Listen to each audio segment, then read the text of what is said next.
I kept. I mean, all it gave me was like 5. I had to do like just 5 faces, like the Hard Day Nights thing, talking about the thumbnail. But it kept doing it wrong, and I'd keep cussing out the grok. I'd be like, "No, you stupid piece of shit, idiot!" And cussing out grok doesn't help anything, it seems. But I couldn't help it.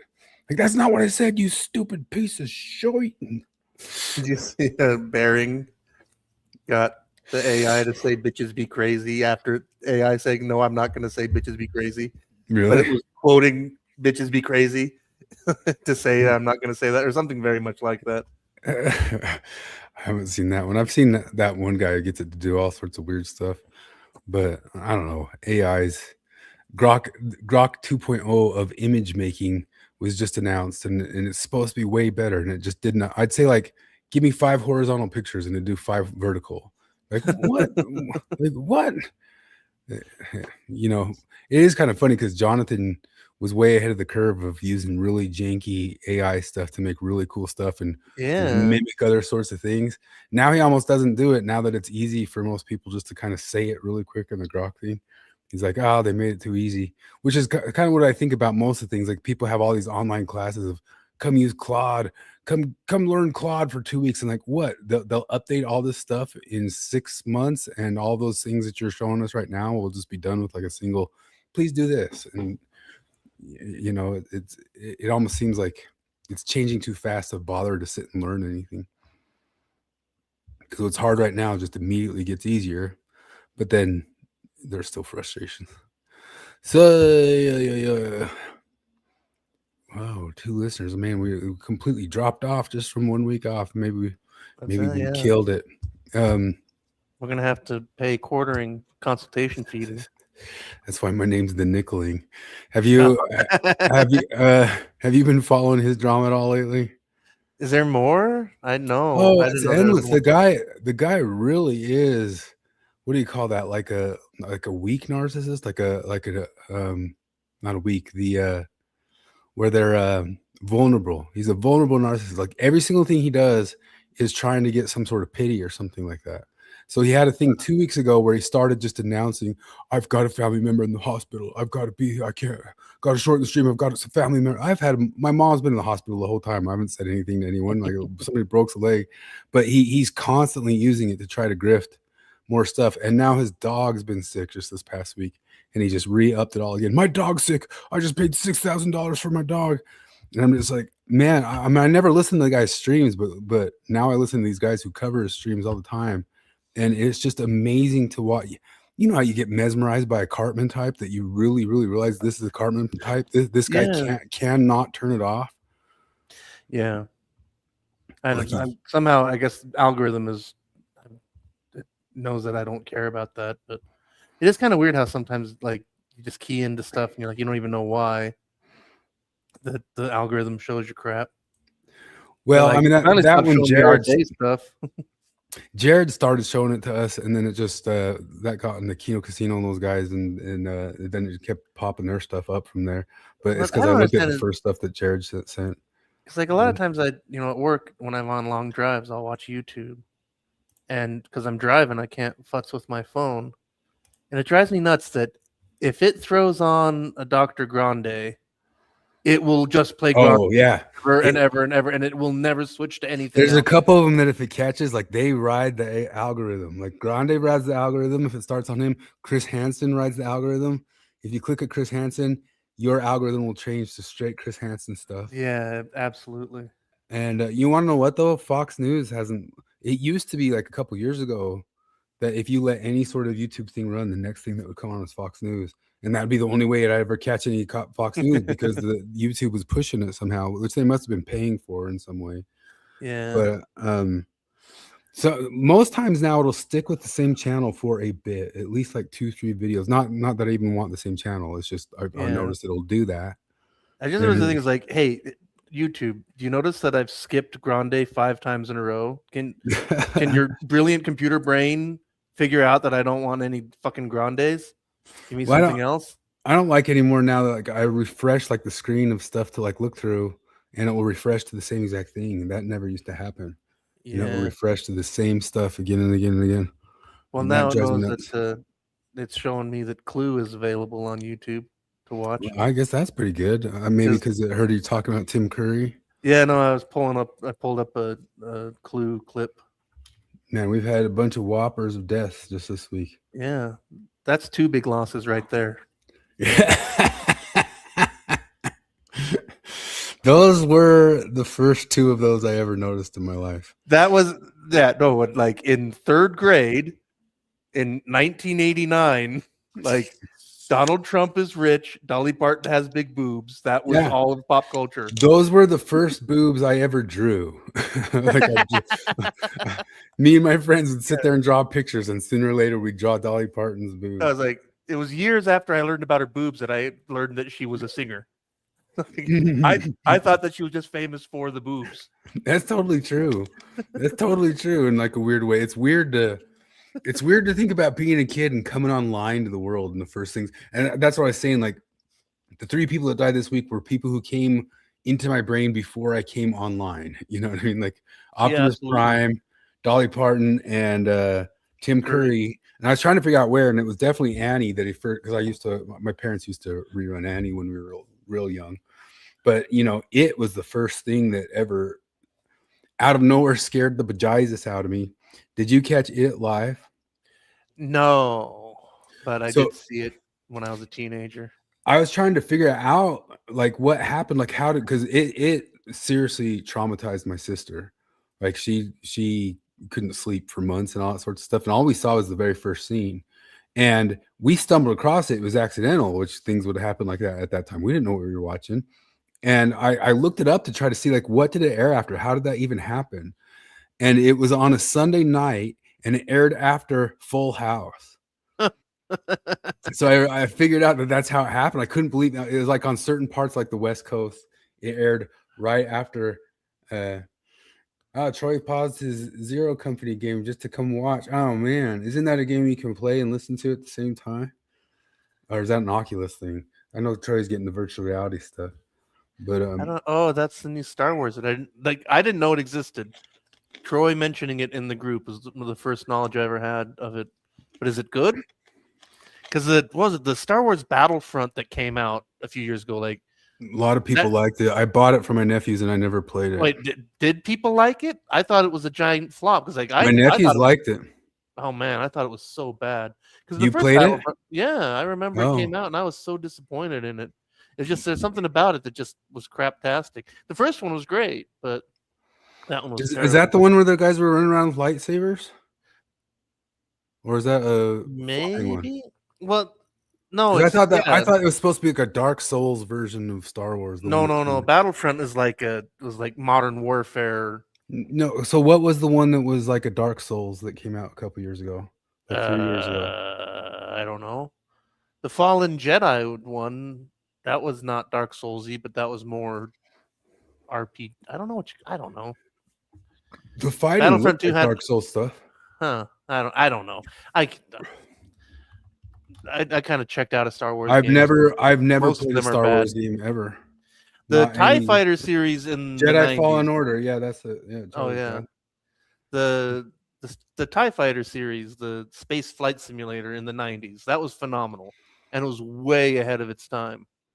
Like if they made like a modern slick version of that could be really cool. But what was that one called? TIE Fighter. It was a flight simulator, but just TIE Fighter. I've watched a bunch of reviews of Star Wars games. A lot of people said a lot of them through history, like back to 64 and everything, were extremely hard games on average. But I remember the Star Wars arcade game that they had in the supermarket was almost impossible. That was clearly a quarter drain. Wow. My family's all into Star Wars and everything, and I don't know why I never once had or played any. That Fallen Order I was kind of half interested in, but then on my list of like open world things. Did you? Like I think because I had your login. I seem to have. I think I bought it. Yeah, that's what you played. I bought it and then shared it with my nephews. Is what the deal was. I mean, I like that. I remember liking that quite a bit, but it was also one that like I played through it once and I didn't really have any interest in going back and doing it again. It's on backlog. I'm still working on Harry Potter right now. Which is cool. Turn-based. Is it XCOM but for Star Wars? Is it Star Wars XCOM? Troy, I'm guessing. Because XCOM is a good game, although I never finished it. Or the XCOM 2, I never played the first XCOM, but Knights of the Old Republic is GOAT. dude, let me go put it on the wish list of Steam. If it's Star Wars XCOM, that's geez, $50. Yeah, I guess I still have my Fallen Order up on the PS4 up there, which I haven't plugged in years. I should go dust that off and plug it in. I've been thinking about games on that I wanted to play again. Troy, But when you retired from Disney, like, did you get like a lifetime discount on Disney games? Is that part of your package? Yes, was that yes to you? That's yes to the XCOM. Best Disney games. I mean, I miss old Super Nintendo Disney games, but I can't remember. I mean, I guess I haven't played any recent Disney games. DuckTales, best Nintendo game ever. That game was so good. Yeah, because there were so many terrible. That's the thing is like, yeah, that was back in the day. Like you'd go rent a Nintendo game, and you had no like. Some of them were just fucking broken. But that's what Angry Video Game Nerd made his whole channel off of. That's like a whole super mega part of YouTube for. Yeah. Have you ever gone down the entire rabbit hole of Angry Video Game Nerd? No, I've only seen a few of those. Oh, I've watched all of them. I dig that stuff and love it because I experienced that stuff. And there is something to me about the idea of going to a rental store and the game might be shit. That I have a straight nostalgia for, strangely enough. Like you go find out something sucks. It's like trying a new restaurant, like going into the Wild West, you know. But wow, you got a pension. Nobody gets pensions anymore. Just cops and army guys. Yeah, I've never heard of a pension. Jeez. Yeah, that's a wild. Do you think there's a Dolly Parton video game in the world? There probably is, isn't there? Somebody needs to start working on that right now. I think Unknown Hinson, Stuart Daniel Baker, the guy who plays Early Kyler. He made a tweet about Dolly Parton because Dolly Parton said something about Black Lives Matter or something, and they ruined his career over it, which I'm still mad about. Who was that one? Early Kyler, the Squidbillies. Oh yeah. Yeah, because the early Kyler is basically Unknown Hinson, and Unknown Hinson is a character played by Stuart Daniel Baker. Kind of like it's like an Andy Kaufman thing where he never breaks character and he just pretends to be that guy. Because the real life Stuart Daniel Baker is a Nashville session guitar player, but then he created the character of Unknown Hinson. His name unknown because he's named after his father. On the birth certificate under the father, it says unknown. There was a Dolly Parton pinball game. Of course. Did it reference the boobs? Yeah, it looks like they're front and center there a little bit. I remember seeing Dolly Parton on an interview on Conan O'Brien, like in the late 90s. And he was talking like all the way back in the late 90s. Conan O'Brien was talking about how many records she'd made. And he started like pulling out her 72. albums. Yeah, she started pulling out her albums and she's like, I have no memory of this. I can tell you nothing about that record. I have no memory of ever making that album. Like, well, I believe that. You know that the Beatles, George Harrison did an interview and I was listening to it. He didn't know how to play any of his songs post when they went to studio. What was that? And Sgt. Pepper's. Because he said every one of those songs we did like in those days, and those were the only times I played it were in those days. Yeah. Like I don't remember. We didn't learn them for the stage. So like what I kind of whipped out in the studio or did or figured out that worked, I don't even remember exactly. I think that's probably part of why those records are so good is that they weren't overworked. They really they got them to where they needed to go. Like I heard an interview with Alex Lifeson where he talked about how like he would only do a few takes of a solo. And because he felt like if he kept trying to redo takes over and over and over again, that it would just lose it. And so he'd just do it one or two times, and that was good enough. Some stuff definitely, like when you just go and try to get it stage ready, it just loses something. You can't do all the stuff, and you can't get all the things, and it sucks. I've been listening to a lot of Ween lately, and Mickey Melchiondo, Dean Ween, Like I- his solos are so excellent, and none of them Oh, are like they're always good. And yeah. he And says he does. He says he doesn't know how to play guitar very well. well, I saw in another thing He's lying though. he said he knows. He said he basically has 2 solos. Like he knows 2 solos, and he's done all those.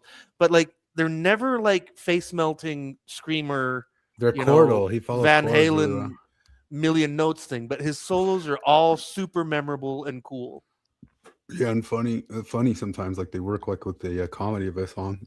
Yeah, that's the thing I was thinking about. Is like because Ween, none of their songs are jokes, but they're frequently very funny. My band covers Bananas and Blow and Piss Up a Rope. Yeah. And sometimes they bring down the house, but they never don't have one guy run out from the kitchen. Yeah, we. Sometimes the place will be empty, but one cook will run out. Ween, yeah, ween. Have you heard Yeah. Chocolate Town Yeah. by Ween? Because that one is kind of country. Because the Piss Yeah, Up the a whole Rope thing- was from their country album, Mhm. and Bananas and Blow is just wonderful. But the Chocolate Town, like, it's just a really great song. Like, and it's it's not full on country, but it's got a real country vibe to it.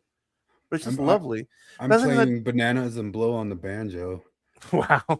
Yeah. The thing about them that's so great, like, because you can never put on a Ween album with grandma around because Yeah. like Well, they'll have sometimes the we most don't play him beautiful- in a show because there's kids there. There's kids there and like, oh, Oh, yeah. can't do Ween. but like you listen to one of their records and like on Quebec, like apparently he wrote that album when he was going through a divorce, and there's a song that's like just a beautiful, touching, sad song that is very obviously about his divorce, and it's just wonderful, and then just goes immediately into extremely weirdness, and the way they juxtapose that shit, and then but somehow pull it off because like any other artist, like I think you lose the plot with the crazy neck jerking changes of genre that they'll do. Yeah, or if they're as funny as them, you don't take them seriously. And those guys are that funny and taken seriously. Yeah. Yeah. They're maybe They Might Be Giants hit that level too, like a little bit. It's really tough once you're comical. Yeah. The- Well, that's the thing about like They Might Be Giants. Like none of their songs are jokes, but they are frequently very funny. But because like Yeah. like Ninja Sex Party is a joke band, and then their songs are obviously jokes, but they're also really, really, really great songs. But they're also jokes. Like and which is another kind of weird thing, a hard thing to walk. A hard line to walk because there have been some like stand-up comedians that are like joke musicians, and listening to their songs over and over again doesn't work for the same reason that you can't listen to the same joke over and over and over again. Whereas like Ween and They Might Be Giants, like you never get bored of the songs. Or Ninja Sex Party, you don't get bored of the songs, even though they are often just silly jokes. Yeah. Have you listened to any Ninja Sex Party? No, I don't think so. They are excellent. They've got some great stuff. But I was like, they're called Ninja Sex Party because that's everybody's 3 favorite things. Oh man, I tell some jokes in my songs, but people like they'd have to like read them and listen to them to get them, and nobody's gonna read them and listen to them unless you get like Major Huge or something like that. But I have this song about like a couple, and there's a part in the beginning where a tramp comes along and the guy's tempted or whatever, but then they live their whole life, and by the end he gets dementia, and I say he never cheated on her, at least he doesn't remember, but people wouldn't get that there's a joke in the whole thing. I like that song. I think that's my favorite song of yours. I really like that song. That's another one where like, especially with that like that kind of hidden turn in it, yeah, which is kind of Ween like, and They Might Be Giantsy, because like it really is like just a lovely, fun song, and it's like, oh, it's really touching. It's it's a love story, but like you just have that slightly sneaky subversion in there that, like if you're not paying attention. Well, I have because we don't have like every once in a while we'll play like a place or a venue that like Mountain Town Music or something where people really come and listen, and that will really kind of throw me off because usually we're kind of background music to bars and stuff like that, you know what I mean? And that's the type of thing. But I have this song called Sociopathic Love Song, and it's straight up comical. It's like it's murderous, like all the way through it. It has this part: I'd kill a king just to please her, pillage a village to appease her, and murder a priest to pay her rent, and all that sort of stuff. and it's got like the cheesiest music to it. It's just straight cheese, But if you play that to a bar that doesn't know that there's these serial killer lyrics, all you're doing is playing a cheeseball song to them, and that feels really embarrassing to just be sitting there playing like straight cheese, and they don't know that it's not just cheese, But what you gonna do? Dolly Parton, she was so freaking talented. How was Porchcon 2? I missed it because I was in England, but it sounds like it was a fun time. You were just showing the picture. Oh yeah, there. It was fun. Steve came in. His wife was Jim. She was totally sweet. He's dealing with the marriage where he's been a little bit out and she's been a little bit in, but they're making it work probably better than anybody. I'm jealous. That's what of that. my name today is inspired by. Because in the chat after the Porchcon, you said that Mrs. Steve was a bean of sunshine, and I was listening to that, or I was in England, and I started thinking about, Jesus me quiere para una frijol, frijol. That'd be with the Mexican song. That's what he's like. Now I want Mexican primary kids to be frijol. Yeah, it was good. The food was good. It was fun chilling with everybody. It was great talking to her and seeing her, and she was really, really super nice. Like worried, saying that, how like somebody's like a really, really cool Mormon, and they talk to you like in a way that they're afraid that they might offend the next Mormon the way most ex-Mormons get offended. You know what I mean? And like, we wouldn't get offended if you think that we're going to hell or something like that. But she's totally not that way. She's really, really awesome. But it was fun. It was awesome seeing him. It was awesome hanging out. Everybody went. Where's the pictures of it? Let me get that back on the screen. And I got real sick that night. I can't go off diet. I've messed up my stomach forever. Huh. Forever. Yeah, I can't even dare to. Just some tacos, and I don't know what's going on. But what you gonna do? There, and Jared ran into Steve in the wild before we even got there. That was just two non-Utahns in Utah running into each other. That is pretty nuts. It was crazy. Crazy coincidence. Plague Doctor starter kit. I just noticed that. How was England? It was great. London is fucking crazy. I have some. I want to go back. Oh yeah, that looked good to me. I don't usually like. Whenever people talk about how pied up all of England is and all that stuff, I go, ew. And then I saw that picture and I go, wait, I might get it. That was a real Merseyside Scouse pie watching a real Merseyside 6th tier soccer game. It's semi-pro. It's the 6th level on the soccer pyramid there. The home team lost. The Noble Marine. And you know every name of every person on the team? No. Oh. I learned it there. But like that's like that stadium, you can't see in that picture, but like the sidelines, there's like 6 feet where people are standing, and then there's a wall, and then it's just a neighborhood. And like during the game, like they kick 6 balls into the neighborhood. And I just imagine somebody like just driving down a street and a freaking soccer ball just thumps into their car. I wonder how that goes. But that's a real Scouse pie. This is a 6 levels down. So I played in high school a little bit, but I was a goalie, and that's just because in my time, high school, it was just a club team. It wasn't even like a team, and not a lot of people went out and that sort of stuff. And I got on the team. I was actually on the team as a goalie, and I broke my leg in soccer. 4 years of football, and I break my leg in soccer, and I had never had an injury in football. I broke it in like the 3rd game of the season. But would I be able to hang with those guys at all, or are they? No, not a chance. No, they would have absolutely. These guys would destroy any American high school team. Like even at that, like all the way that far down, like you could tell these guys were super skilled.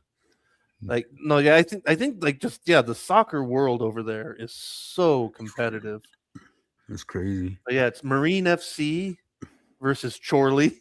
They have just the most adorable little names. But yeah, that was in Crosby. It's like the northern suburb of Liverpool. Well, I mean, maybe you see it from the other side now because you remember everybody came here for a World Cup or whatever, and they were freaking out seeing that just how big high school stadiums were and all that sorts of stuff. Did you kind of get that sense there that this thing's just squeezed into some area? Oh yeah, no, like that field has been there since I think 1880 something, and in fact, like in right after World War II, like I think in like 1950, 1948, something like that, the Nigerian national team, like I mean, it wasn't even an official night; it was just a group of Nigerians were touring the UK, and they played the local team there, and like in the history, it says that the Nigerians won 5-0 or something, and 10 of the 11 players played barefoot. But they That's were so beating the crazy. locals. But yeah, that field has been there for like 140 years. That is crazy. That is And so yeah, wild. yeah, and like and that the team that's there is like 140 What years old. city is this in?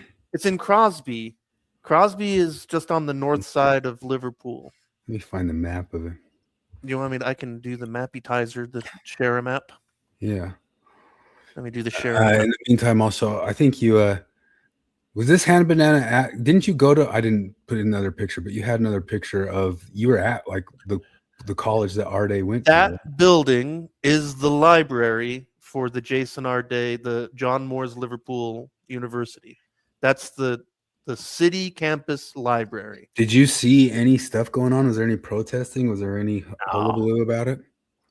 No, when I was there, no. Everything was happening on YouTube. Let me find the Google Earth. So why did they put hand banana on? Is that actually hand banana? No, it's the lamb banana. Some Japanese artist created it. And is it not based off of hand banana? No. It's so close to the... Apparently, it's because two of the biggest things that are imported into the port of Liverpool are lambs and bananas. Do you have the sharetizer? Yep. Gotta stop sharing the other one before it lets me share this.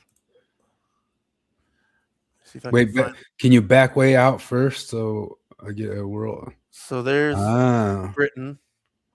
There's Merseyside. And let me find the hand banana. Ta-da, where was the hand banana? Take me a Where's second. Beetle Street? Beetle Street is down here. Where's Matthews Street? Near the rope walks. Where's Liverpool 1? Where's Beetle Street? It's in here somewhere. It's Matthews Street. Oh wait, there's Liverpool 1. I know it's in here. I'm trying not to cheat. I'm trying to use my tismatic gift of being a map nerd. But it's somewhere in there. I am a bit of a map nerd, but I'm not a memory brain from where I've been at a place nerd. I like to look at maps. I am totally a map nerd. Oh, there it is. Matthew Street, the Cavern Club. Matthew Street, there it is. That's Beatles Street, and this whole street is basically just Beatles Disneyland. It's actually kind of lame. Like, it costs like $30 to just go in the Cavern Club, which is, I don't think is worth it. Maybe someday I'll do it. But let me find, where's the St. Anne? There's a lot of parks there. Yeah, no, there's a lot of green spaces, but Islington Road. Come on. I had this all worked out just a little while ago. Now I've already forgotten everything. There's the Sainsbury's. Where is Leeds Street? I know I can do this. Oh, that's the University of Liverpool. That's at the World Museum. Man, I was good at this a second ago. Where did you go? You went to the Book of Mormon play, but you went there in London. London. How long did it take to get to London? It's about 4 hours from London to Liverpool. I started out. So yeah, there's Whitechapel. Our hotel was right there. That's where we stayed. And I think I'd get claustrophobic there. It is so nuts. Like, I showed you that picture of the subway at 10:30 on a Wednesday night, and it was nuts. What West End is somewhere in here. We went. I did a major tism here when I toured the HMS Belfast, which is a World War II cruiser. I got $170 ticket because somewhere in here I drove through a tunnel and I missed the sign that said I needed to go online and pay $2 for it. And so I got charged $170 by the rental company. Okay, I'm going crazy that I can't find the spot. Liverpool. Oh, there's Leeds Street. Okay, no, that's where it is. You know, Yeah, it's all right. been a while since I've Now I know where I am. Beatles on. So my little Airbnb was right there, literally that place. It was really nice. And that's the Hand land banana. There's hand Blue banana. from above. Yeah, but then Crosby is up here. That's where that field is. In fact, where is it? Should be visible right there, but I don't see it. But slightly more interesting. Is that? Yeah, there it is. No, that's not. That's a different field. Never mind. Kind of. It can't be that. It's not that big. I should be able to see the field. It was on the west side of this road. But yeah, Crosby is a nice little town. But I went to church at this church. Yeah. I went to church, and it looks just like that. And that tower was built in the 12th century. Was it a female vicar? It was a lady vicar. It really was? Yeah, the tower was built in the 1100s, and the rest of the church was built in the 1500s.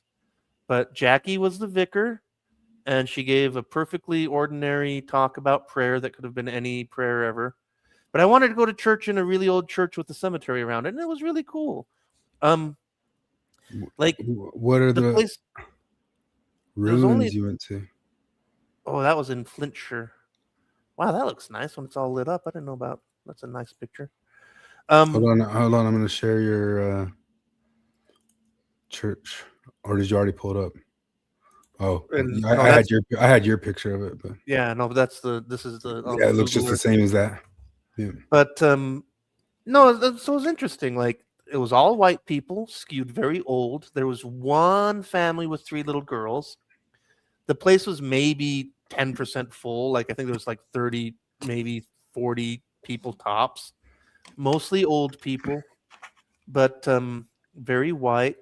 But it, it's very kind of, it's Catholic-y in that it's, stand up, sing the song, sit down. Everybody say this thing after the pastor talks. It was one of those types of deals, but that does make it tougher to sleep. Worth it going, yeah. But it was only about an hour long, and then she gave a sermon on prayer that could have been any Mormon talk on prayer. Oh yeah, we were asking about Castle. Castle is here in Flintshire, North Wales. There's the castle. Crazy. That was built by Edward I to oppress the Welsh, because the Welsh had it coming. But get those Welsh. There's a million castles. In fact, like, next time I go, I want to like do the whole tour. But there's castles all along this north side of Wales, along the River Dee. That's crazy. I was like one of my son's friends that I took to the show lives here in the countryside in Wirral. Vicar with a hard R. You said vicar with a hard R. Vicar. But her address, like, she lives in the country here in Wirral, and her address doesn't even have a number. Her address was literally like Smith's Farmhouse, Silly Bugger Lane. And I'm like, that is so fucking quaint. I absolutely love that. Did you talk to any Welsh people with weird Welshy talk accents? No, partly because like Wrexham, like North Wales, is heavily anglicized. That is something I do want to do one day, is go, because I've been told that driving around West Wales is lots. It's supposed to be really, really pretty. No, there's a lot of things I want to do. Like, I want to go back to London, and I want to devote 2 full days to the British Museum, because we went there one day and we saw maybe like a fifth of it. But the other problem is that it was hot as balls. And I thought the British Museum would be air conditioned. It is not. It's just fucking hot as balls there. You said nothing was, right? Yeah, when I was there, like it got up to 95 degrees one day that I was there, which with the mugginess is one thing, but then also like because in Utah, like in Mesquite where Troy lives, when it's balls hot, you can go inside, but nothing in London is air conditioned. The only place that was air conditioned was the most amazing wine shop. I went to the greatest wine shop in the world, and it made me so happy. I was able to find Moldovan wine there, which is something that I've sought, but just it's two levels like this, just and just everything in the world you can imagine. It's the most beautiful place. I need to go back. I talked to them about bourbon. Oh, there's the bubbly. These are all like several hundred to several $1,000s right there. Oh, I don't even know what that is. Some kind of thingamajigger. But I just to know that someplace like that exists made me so happy. At a different wine shop, I also got a thing that was special for me is I found a bottle of wine from the village in Portugal where my grandpa was born. But yeah, like London on the one hand, it's like it smells like cigarettes and ass, and it's unbelievably crowded. But walking around was amazing. And there was a place. Is that it? Like I wish that I lived close to this restaurant that's just called Noodles and Beer. And it's noodles and beer, and it was the greatest fucking thing. But would you like some noodles? Yes. Would you like some beer? Yes. I went with my son and his friends. We went to Canterbury, which I that's another thing I want to do is spend way more time in Canterbury and actually pay to go in the cathedral next time. But somewhere along here is a church where my ancestors. Oh, there it is. My great grandparents were from the 15th century, are buried in this churchyard somewhere. And that was kind of nuts to kind of walk around this place. I've in my entire life, since I've never been to Europe or anything, I've never been to anything that old. The oldest stuff I've been around is Aztec-y stuff and that sort of deal. Because I haven't been to any of the old world. Well, not really. I actually have some weird stuff on Aztec-y stuff to talk about, which might come up. It's kind of funny. Right now we're doing Asperger stuff. Well, that's all we do is Asperger stuff. Because I got most of the Arday stuff is Asperger on Asperger violence, and well, that was one thing that was like so. The last couple times I've driven around England, my son kind of gives me crap because, when we're on road trips and following the GPS, I would fuck up the roundabouts. Not like doing them wrong, but taking the wrong exit. Yeah. And so like I didn't mention anything, but like driving all over London, driving to Canterbury, driving all the fuck back through Wales, dropping everybody off and on the way, and got all the way back to his house because he lives up here. And I was gonna say like that entire time I didn't fuck up a single roundabout.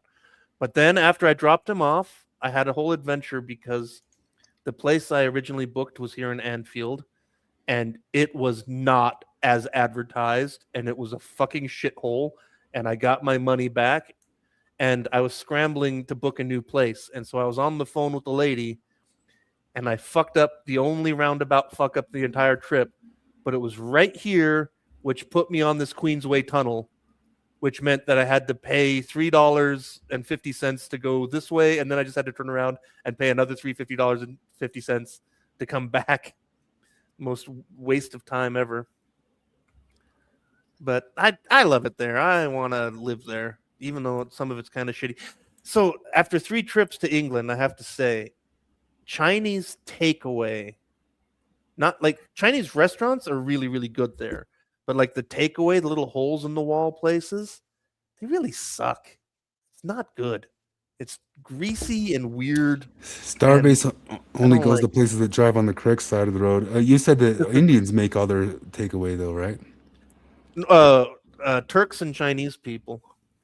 Yeah, I guess there's some. That's like multiple levels of probably how it goes bad. Because I would, if it was just the English, I would expect it to already be bad. But English via the Indians, like, I'm not expecting good Chinese food there. See, I went to this place and I was really disappointed. It looks was okay not on the good. picture. It's really salty. Oh, Everything that's is the opposite. Everybody says they'd never season anything in England. The Well, I mean, I guess Chinese it's shit is salty. So like, if you go and get fish and chips, they ask you if you want salt. Like a lot of times when you get like English breakfast, the beans, the you've tomatoes, heard, the mushrooms won't be salted. You've heard Sargon's rant, Carl Benjamin's rant on adding any sort of stuff takes away the flavor of all ingredients. And so it's all Mexican slop to add any sort of spicing to anything. You need less ingredients and just to taste your products. This place, however, was a kebab shop, and they made excellent kebabs. That's the dessert side. But geez, it's all pictures of their dessert and coffee. If But they ever I made wanted a really bunch good of kebabs. Indian food, I'll go to London too. No, I'm just kidding. Tell me about your Englishy stuff. The Englishy stuff. Like, I mean, I guess there's that Scouse pie. The beer, the Scouse pie. You have an English breakfast. I did. In fact, I had an English breakfast the day I arrived in London. Then I had a full English breakfast the day before I left. Biscuits. I really like them. What about any pastries like the English? I watched that Great British Baking Show, and half the pastries they make on that, I'm like, what the balls is this? And I don't really want to try it. Like, it doesn't look enticing to me either. A sausage roll from Greg's. Greg's is like a chain. There's 10 million of them everywhere, and they're like little. It's coffee and pastries, English style. And every time I go there, I make sure to get at least one stop at Greg's to get a sausage roll. No, but that Scouse pie, that's the thing about going to that stadium that kind of pisses me off is that like the Real Salt Lake Stadium, I love going to soccer games, but the food there is shit. The food at the Real Salt Lake Stadium is absolute shit, and it's ridiculously expensive. But at Little Podunk 150-year-old, oh, there it is. That's the field, the Marine Football Club. Little Podunk Field for a Little Podunk team and a 140-year-old arena. It was like £4 for a Scouse pie. I think I paid like £5.50 for a Scouse pie and a cup of tea. It was fucking awesome. It was really, really good. I had 1894. That's why that's called that. That's how long. That's when the place was built. Was 1894. But yeah, you can see like it's just houses, field, and that's been there like that forever and ever. Yeah. But that's just like right in the houses. A few years ago, this team went so far in the FA Cup that Tottenham Hotspur, which is one of the biggest clubs in England, played on this field, which is so nuts because like one of their players' contracts probably cost more than this entire team has spent in its entire existence. Isn't the way stuff works there is that if they get better and better, they can advance leagues, like they can gain leagues? Yeah, but so there's the FA Cup. The FA Cup is the oldest competition in England, and it's open to all levels of soccer, like all the way down. And it's pure elimination. And every year they have the Cinderella stories where a team that's like low-level semi-pro will go all the way. Like Tottenham plays in this crazy, billion-dollar stadium. Like there's a few years ago that I don't even remember who. I think it might have been Marine FC, but it was one of those cases where there's a Cinderella story of a podunk little team making it all the way. And in the news, they mentioned that like they were playing against a top-level team who one of their players, they paid more for the contract of one player, and that was more than the entire operating budget for the other team in its entire 130-year existence. And yet they were playing like, there was a story where like, there's like Manchester United playing against a team where their top scorer like drives a truck during the weekday. But they make it far enough that they get to play against a Manchester United or something. It's part of what's fun about FA Cup. It's something I wish that they could have in American sports, but they can't because it's just not going to be like that. But yeah, it's also kind of nuts just to like you look at this where like this is like the distance of Salt Lake to Provo, Liverpool to Manchester. Because like when I was a kid in my head, I was always like, it's like LA to Chicago. Like, no, it's a 40-minute drive. It's packed in. And everything's like that, I mean, London to Liverpool is 4-hour drive. But the roads, man, it's so crazy. Like, we stopped, or literally just drove through this place, Boaton under Bleen, because it's another place where one of my great grandmas lived. And like, this will be like a 50-mile-an-hour speed limit road. That's so crazy. And that's not even the crazy.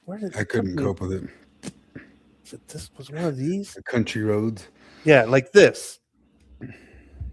Fucking BMWs are coming at you at 50 miles an hour on this road. Like, That's how we lost John Bonham, man. yeah. Yeah. Is that enough? That's enough Englandism. Sure. I could You know, old places in the Aztecs. Because you thought about this, and this is just like a small thing because you mentioned it right there, and we talked about the Aztecs, and the only places I've been that were old. I've been to Teotihuacan and all that stuff, and many times. I've been to Teotihuacan like 6 or 7 times, but on Mormonism Live last night, they had a old Native American ex-Mormon dude, the Thomas Murphy dude, who's constantly saying that Joseph Smith actually stole stories from the Onondagas, the Finger Lakes tribes, and the Oneidas. What's he talking about? Like, what stories? Are they telling stories about how their ancestors came from Jerusalem? Is that the story? He says that there's like little stories, and you'd have to listen to it. And I forget about the parts of the Book of Mormon or whatever, but like there's parts of like 5 tribes coming together, and the idea of 5 tribes comes from the 5 tribes of the Finger Lakes or some sort of thing like that. And he uses the word Oneidas and Onondagas or whatever. And I didn't listen to the entire thing to get it because I noped out pretty quick as soon as there was a land acknowledgement for their podcast. And if you don't believe me, I got it. Want to hear it? Here it goes. God. Well, I do want to acknowledge that I'm living here in Western Washington, kind of south of you, RFM, in the traditional lands of the Coast Salish people. And as the title of the book suggests, we're going to be talking about the Iroquois, the Haudenosaunee, or the traditional people of the lands from which the Book of Mormon itself emerged. Great. I think he's such a ridiculous guy to me because he's like constantly dissecting the Book of Mormon. They're talking about Native American stuff, knows a lot about Native American stuff, but it's all kind of under like a weird guise that the Native American stuff must be taken as the sacrosanct actual religion. So he is like weirdly religious in this sense. But it's so dumb. I listened to this dude here, pretty interesting dude, and he AI changes his voice to English. Juan Miguel Zunzunegui. He's a historian from Mexico City, and he did a long podcast on Huitzilopochtli, who was the god of the Aztecs, who died well before they ever arrived in Mexico. And this guy goes into crazy detail. Huitzilopochtli. Or rather, what was about? Huitzilopochtli? Do you know when they arrived in Mexico? Around when they got to Teotihuacan, it was empty. They got the Aztecs or the Aztecs. Well, yeah, because they displaced some older population, right? Yeah. Guess when they got there? Like 1200? I don't know. Yeah, you're exactly right. Like right around there. And Olmecs were in the same area, but before them, or were they in a different area? See, I don't even know. I get it all confused. You know, Mexican and Toltecs and those types of different things. But some of those were even like way older. Useful charts needs to make a video on Mesoamerican civilizations for me. But Teotihuacan was completely empty. That wasn't even displaced. It was empty. It was abandoned when they got there. And the huge pyramids in Mexico City. But get this, where do you think the Aztecs came from? North. Yeah, America. So the only reason I'd guess that is because the Ute language is in the same language family as Aztec. So if you think about it, yeah, it's this region. It's like kind of California, lower Utah, Nevada area type where they originated that they know of going back far enough. But if you think about it, the idea, the whole picture of what the flag of Mexico is, the eagle eating a snake on a cactus, that came from a legend of they wandered in the valleys until they saw that on a lake in Tenochtitlan, and that's where they decided to build their civilization right there. But of course, it did displace some other people that are around, and actually they took over some time against 2 or 3 other populations that were in the area. But Yeah. if you think about it, the just 200-ish, 300-ish years before the Europeans, this was a North American colonization of people who came down to the South, took it over. The flag even is a symbol of that colonization of murderous people who came from America, who came down to take over all of those regions. And it's really, really weird because the Aztecs, what he goes into detail about here with Huitzilopochtli, who was the god of the Aztecs, he was like one of their leaders. He was a real person, and he died, and they kept in a bag like this femur and his heart, and that had been like dehydrated and all sorts of stuff. And the way they felt that they had to keep him alive was feeding the blood into that bag of different people that they killed every single day, right? And their whole conquering, all their stuff that they did everywhere had nothing to do. It wasn't manifest destiny. It was, we need to find people to keep Huitzilopochtli alive. And so their conquering was manifestly to murder people. And we need more people to murder. We got to find more of these people to murder. And he said the amounts of times that they did it, it wasn't just because like a lot of people talk about like one single major event, and even like those numbers get outblown, but it was certainly like 8,000 people a quarter, because they had to do multiple times every day, like amounts of people. And so they're constantly looking around and trying to find them and that sorts of deal. And that's part of their nomadic way of being. But they were probably the most murderous civilization in history. And he, being a Mexican, you know, those guys are usually all kind of he's not apologetic for it at all. He's like, we need to stop talking about these guys like they're the greatest thing to remember, or even just kind of put them in the concept of what they are. But at the same time, the people you're displacing were already murderous people. That's probably how they got there and were conquered places. I mean, a million years ago on Skeptic's Guide to the Universe, because I remember it was a story that they followed that went on for a few years. And, you know, so this was like 15 years ago. I don't know what. But, you know, there was a story they followed because, you know, it's about the intersection of science and politics and government and journalism and all that stuff. And it was up in Canada, where like some archaeologists, some anthropologists found a very old burial site somewhere in Canada. And so they did the sciencey thing and they dug up these bones. They're like, oh, this is exciting. We're going to science these bones.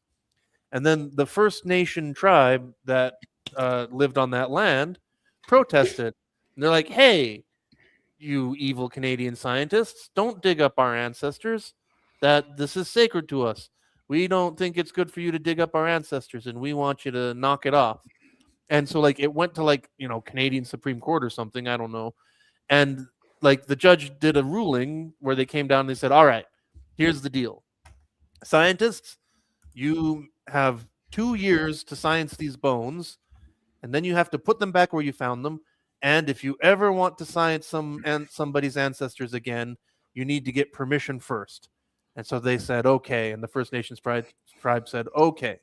And so they scienced the bones and revealed that these weren't the ancestors of the tribe that's there now. They were a genetically distinct population that were displaced by the people that are there now. You know, so but like that's there Western you go. science. But There I mean, you that's how it goes. But if you think about it, the Aztecs were colonizers who came from America, who genocided like not just 1 or 2 or 3 tribes that were around there. They know of the 2 tribes that were in Mexico City that they took over because they were able to see around there. But they genocided all along the way.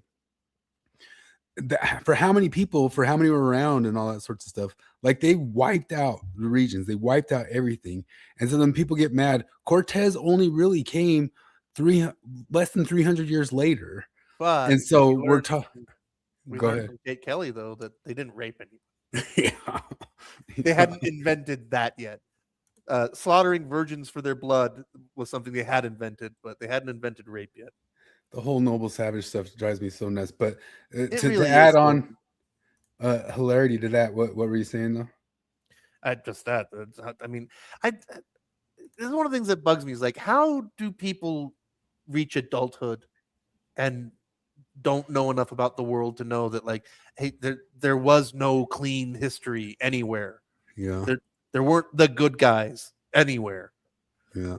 You know, like, frankly, like, the goodest civilization ever, of like civilizations that did the most to raise people out of poverty and stamp out inequality, is America. Yeah. It's the American civilization. And now we no longer have that fortitude to stop bad things like that. Now we're way more relativistic. Like if we conquered the Aztecs today, we would let them continue murdering, because it's their religion, man. We got to let them do it. Who's to say? Who's to say? What's to say? This is kind of particularly funny with that Trump trolling Canada, saying that he's going to name Lake Ontario Lake America or something like that. And so Canada, to declare their sovereignty, Canada, the country where you declare economic war over your own sovereignty while also recognizing the land you live on isn't yours, thereby undermining your own claims to sovereignty. So they have to start out, they're coming at Trump attacking their sovereignty with acknowledging that they're on stolen land. Before we begin, I would like to acknowledge that we are gathered today on the traditional and unceded territory of the Algonquin Anishinaabe people. We recognize and honor the enduring presence, cultures, and contributions of the Indigenous peoples, and we are grateful to be able to gather on this territory today. This land acknowledgement stuff is so ridiculous, and it was ridiculous. It was on Mormonism Live. Come on. But part of the thing that guy goes into on that Aztec video of Huitzilopochtli, listen, the whole thing is good. This Juan Miguel Zunzunegui, but he goes into detail about how the Aztecs went around ripping off other religions too, to trick people into it and that sort of stuff. So they would like take and put parts of other people's religions to trick them in, to sneak them over, and then murder them all and that sort of deal. So he talks about the Westerners and Joseph Smith being unique to stealing and borrowing religious ideas. Guarantee you that stuff was happening before then too, bucko. Like your dumb, noble, savage shit. Oh, it drives me nuts. Anyway, Well, it's like, I don't know, because this ties into like ideas like cultural appropriation and shit like that. And it's just like, it is just so stupid because, like, I think we were talking about it the other day, where because like one of my tisms is food and the history of food, and like ramen, Japanese. No, it's not. It was invented by Chinese people in Japan. And in Korea, japchae, Korean. No, it's not. It was invented by Chinese people in Korea. And pho, Vietnamese. No, it's not. It was invented by Chinese immigrants in Vietnam. And using French recipes. Yeah. So like mee goreng, Indonesian. No, it's not. It was invented by Chinese people, immigrants in Indonesia. And then also, I saw a lot of people talking about the Middle East and stuff like that. People act like all of those civilizations are ancient too. Every single one of them, like everything that's modern, nothing is very ancient. Like everything's just got like 100 years behind it, actually. Yeah. You know what I mean? And it's so ridiculous. Like Mexican food is taking over the world. Like Mhm. Sunday we went to a German restaurant in Midvale, and the soup of the day was chipotle cream something. It's like, yeah, okay, yeah, all right, but I don't mind if Germany wants to appropriate Chipotle. Fusions would be awesome. It was funny because there was a major. I don't have the clips of it. I should have saved clips, but I was like, I don't know if we get to this. But cancelings are failing nowadays because this lady in New York tried to start like a sushi restaurant, but the dude who started the cancel campaign was running a fusion Mexican Korean restaurant himself in Charlotte or something like that. And you're like, what are you doing, you dingle dork? Yeah, I was like, I don't know. I'm fine with it. I'm so fine with it. Like it only makes things better. Yeah. Can you see that they did a poll of what the most offensive topics of academic, most taboo scientific questions, and number one by far, extremely taboo, is European whites are smarter than African blacks for genetic reasons. And it's been funny. I don't know if you've been watching Nathan Coffness making the rounds, have you? Yeah, I watched the thing he did with Brett Weinstein. Yeah, Brett Weinstein, he was just on with Coleman Hughes today, and then he did the Trigonometry podcast. I listened to every single one of them. I think it's so funny because the guy's just so Yeah. autistic, like meekly autistic or whatever, and he goes and clashes into these guys, and it's really funny because I think it intersects with so many of the different things we're talking about, because even these centrist or center right guys are saying like, but I don't know if it's morally good to be talking about this. Well, And I mean, that's because one thing with the Nathan Kaufness guy is that, like, because he's been asked, like, you know, he was on with the Winston Marshall, yeah, and like he asks him straight out, you know, like, are you opposed to boosting you know, black participation in Harvard? Because, you know, the whole thing where Harvard study said that if they went based purely on test scores, only 0.7% of Harvard students would be black. And he's like, and like he was very clear, like, no, I'm not against that. Like, I just think we should be honest about what we're doing. You know, Yeah. which is like, don't put the whole narrative that it comes from an oppression. yeah. Situation. Like I like, you know, because like Devin Tracy, for example, really hammers the IQ thing. And but like, you know, listening to Thomas Sowell, like according to Thomas Sowell's research, like this stuff isn't as fixed as I think like the genuine racists want to believe it is. Kaufness has criticisms of Soul on that area. He says he's not up to date with certain stuff. Not that the racists are right. He doesn't want to say them either. But Soul himself wants to put it more on culture than it actually is. And I saw Charles Murray just kind of reaming out Brett Weinstein a little bit, saying like we actually have a lot more detail on this nowadays. I mean, it isn't because like, yeah, I mean, Sowell cites a bunch of research that says that like you can move the needle a lot with culture and schools and stuff, but I don't know, maybe his science is out of date. But I mean, I a while ago I listened to one of his books on tape talking about this, where he talked about like studies in America where like they compared, you know, 6-year-old blacks in South Carolina and 6-year-old blacks in Pennsylvania, and they are all average intelligence on test scores.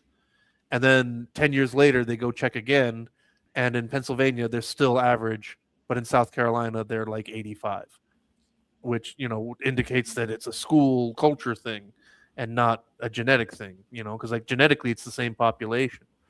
But I don't know, maybe not. I mean, they have a lot of different stuff about like twin studies and all that sorts of deal too. But I just had it on the screen. But yeah, Charles Murray was kind of chiding Brett that he's making some assumptions on some things that there's literature out there on it that he hasn't read, and he's somebody who knows where to go find that literature before going and spouting his hypotheses on those types of deals. If he's talking on like that level of like an academic type deal. Yeah. But I think the intersection of all that is the exact area we've been looking at and playing with. It's almost like the core of everything that we're asking or looking at. Not that it's 100% true. Is just what is biological and what is, as the left believes, like blank slateism, complete social constructionism. Like, and it's obviously not straight social constructionism. It's obviously not straight biological. But even saying that, like, people way undervalue the biological stuff, you know. And, what's up with hillbillies? Yeah. You know, like, those are white people and they're dumb as shit. Like, I've seen some people make the argument, I think it's probably true, that the entire difference of the conservative and the left is that crux. Social constructivism versus biology.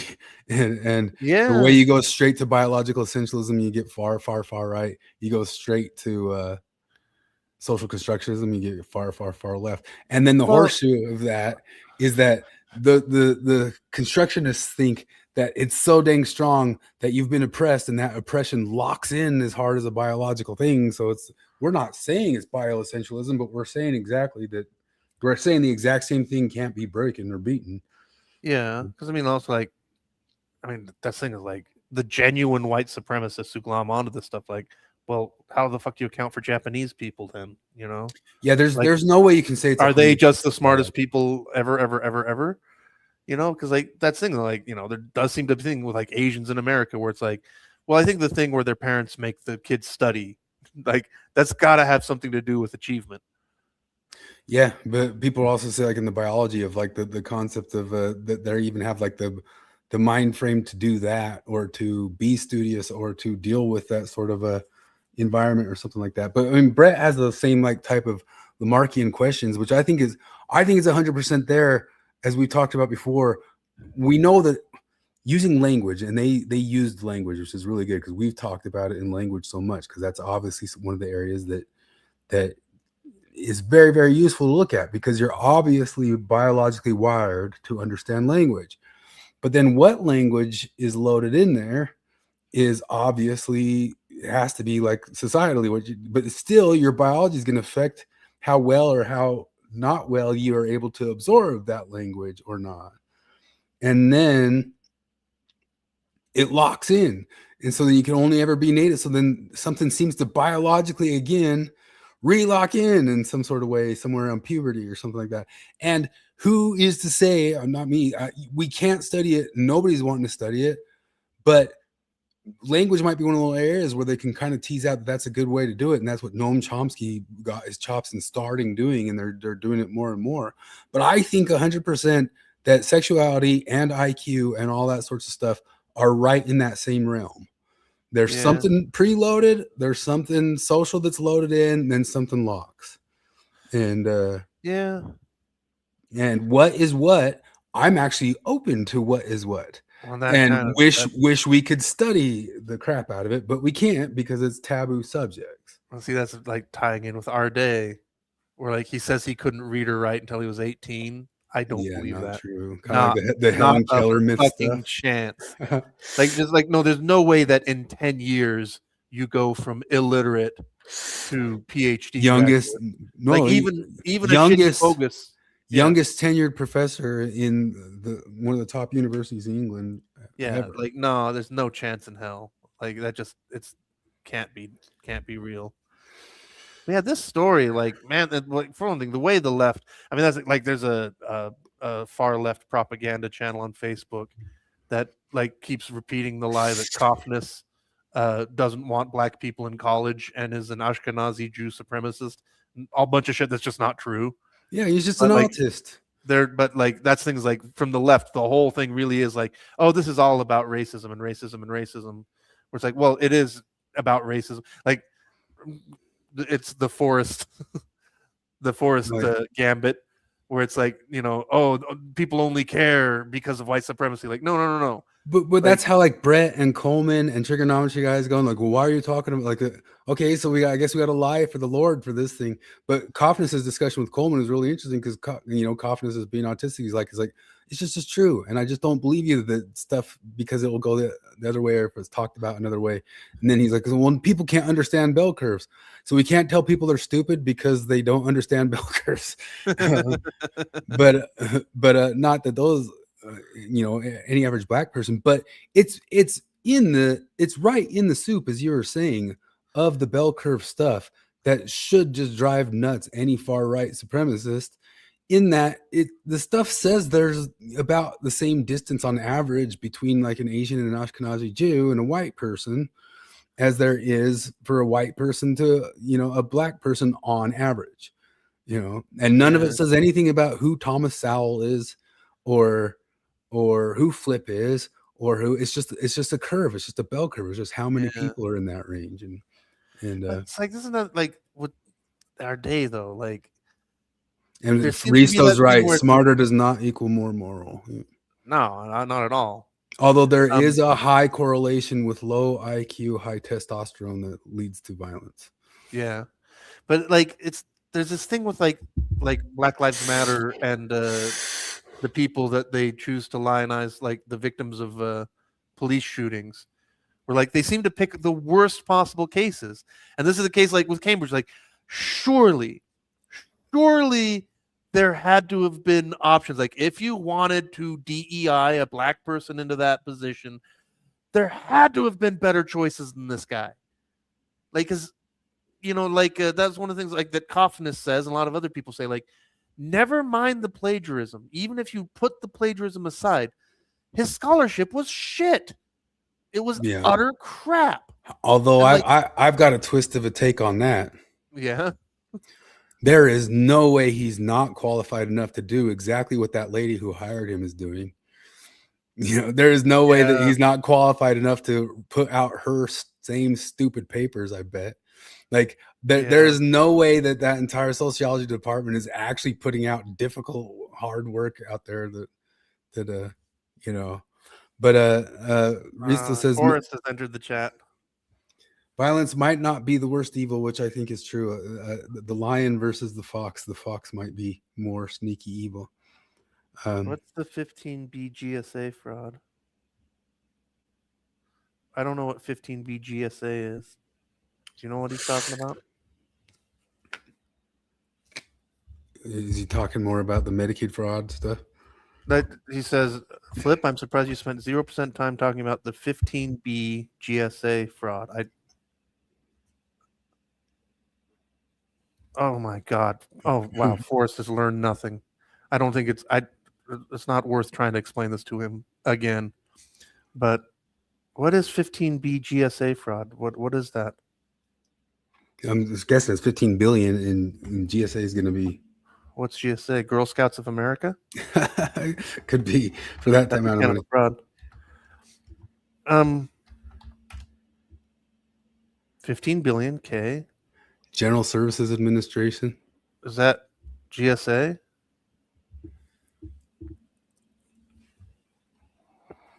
Yeah. Yep. Yeah. Says, no. Like. Okay. Why you? I mean, I don't know how you could be surprised unless you are deliberately missing the point. I at this point I can only surmise. Somalis are not low on fraud scale. They're not low on per capita type. Like stuff. so, like the thing is, like I mean, I know this is extremely stupid to try again, but I'm going to try one more time. Boris, I'm going to try one more time. If there was a politician somewhere who came out and said we should not investigate white people who commit fraud against the GSA, I would definitely talk about that. That would absolutely be a story on top of the story of fraud.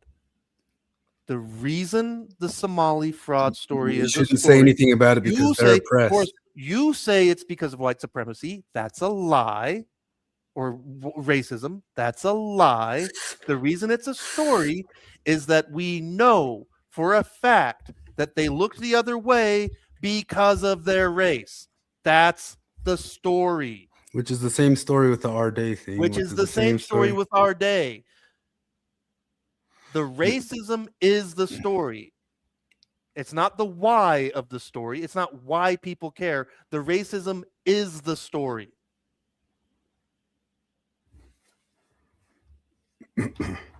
So, I mean, the GSA fraud, like who's committing the GSA fraud on average? But on top of that, too, there's another level of it where there's this weird thing where, and what upsets me about it is they obviously can't be doing it on their own. They're getting help from like another place. Oh, yeah. And I'm upset at the Democratic, apparatus that's helping them do that.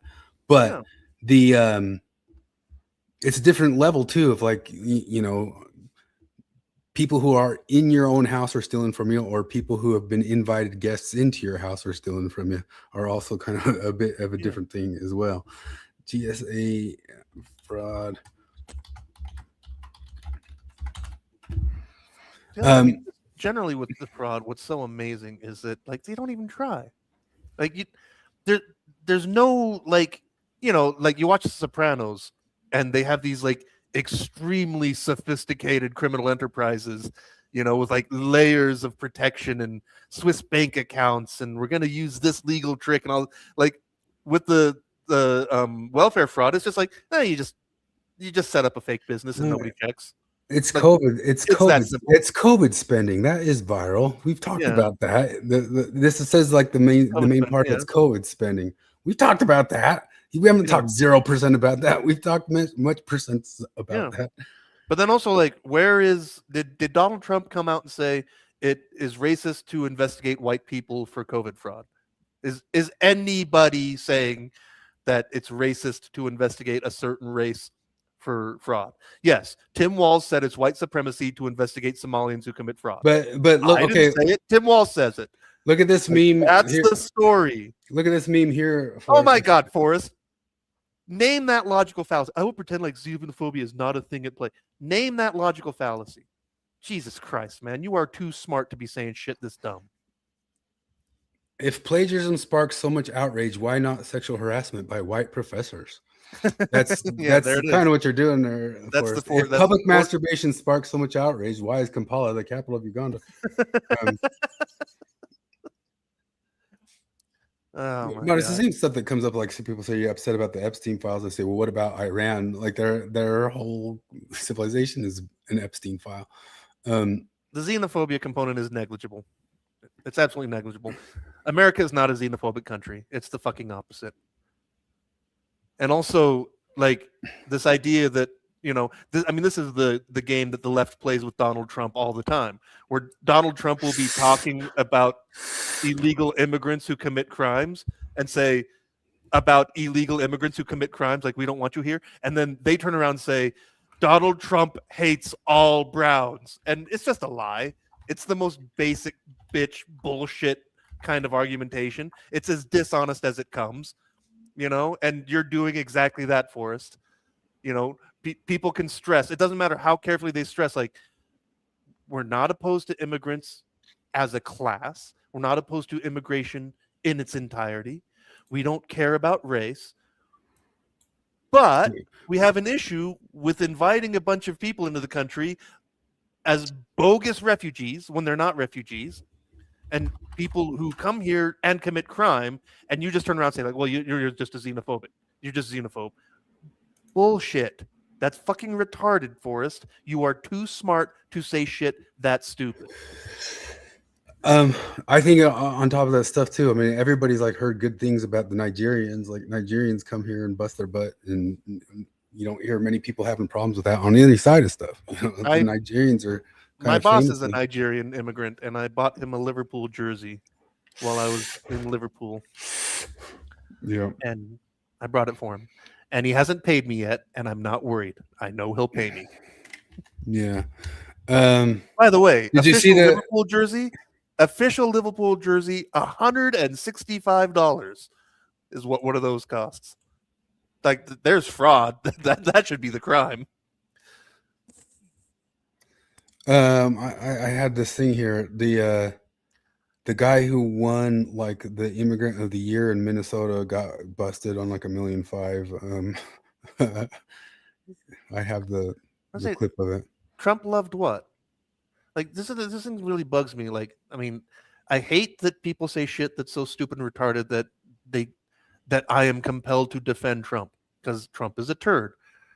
But this idea that Trump is a racist, or that Trump's a xenophobe, or Trump hates all immigrants, or hates brown, it's just pure bullshit.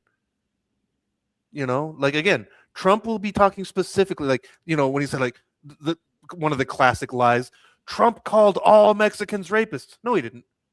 He didn't imply that. Like, it's only the least charitable, dishonest interpretation that allows you to say that.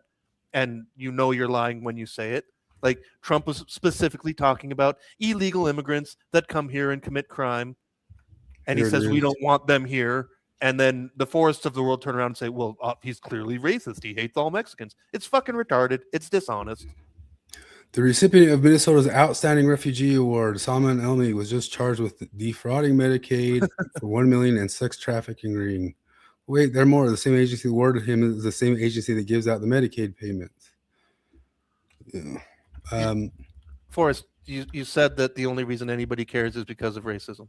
You've said that 15 different ways. And that's what everybody said about anybody going off of Arday. They said, "Oh, well, there's this one guy here. This is funny." He says, he didn't, you know, he does as much plagiarism as any of us do. And then that guy got investigated for plagiarism and in trouble for it because the Academy said, "No, you can't do plagiarism like that." I've got it here. Hold on. It's not a straw man, Forrest. It's not. You have repeatedly claimed in 15 different thousand ways that the only reason anybody cares is because of racism. This guy right here, I plagiarize just as much as he plagiarizes. It's just borrowing. And then he got in trouble from What a a defense. PhD investigator. Yeah. Forrest, is there any legitimate is there anything about the Trump's immigration policy that is legitimate? Is it all just xenophobia and racism? Is none of it xenophobia and racism? Like, what the hell do you think you're saying? Like, you can shift the goalposts all you want. You keep doing it. Yeah, I'm insane. All right, I'm done. This is sad, but whatever. They put Jason Arday under investigation for noticing that Arday and he's currently suspended from Gate. Oh, Coffness. They put Coffness under investigation. Coffness under investigation for noticing and writing about it, even though other professors did it prior to him. People only noticed because a race realist autist professor said something about it. And he was put under investigation by this this is the rector of Gate University. Oh, yeah. A trans gynecologist who gives TED Talks on how a brave new world was in the world of Aldous Huxley. Procreation is not something that's connected with sexuality, with racism, or family building anymore. You just go to a clinic or factory if you wish. You give your gametes. After so many months, you can pick up your child, which has been genetically enhanced and designed according to features. Talking about the future transhumanist utopia that we're coming to, based off of the beautiful future as laid out in A Brave New World.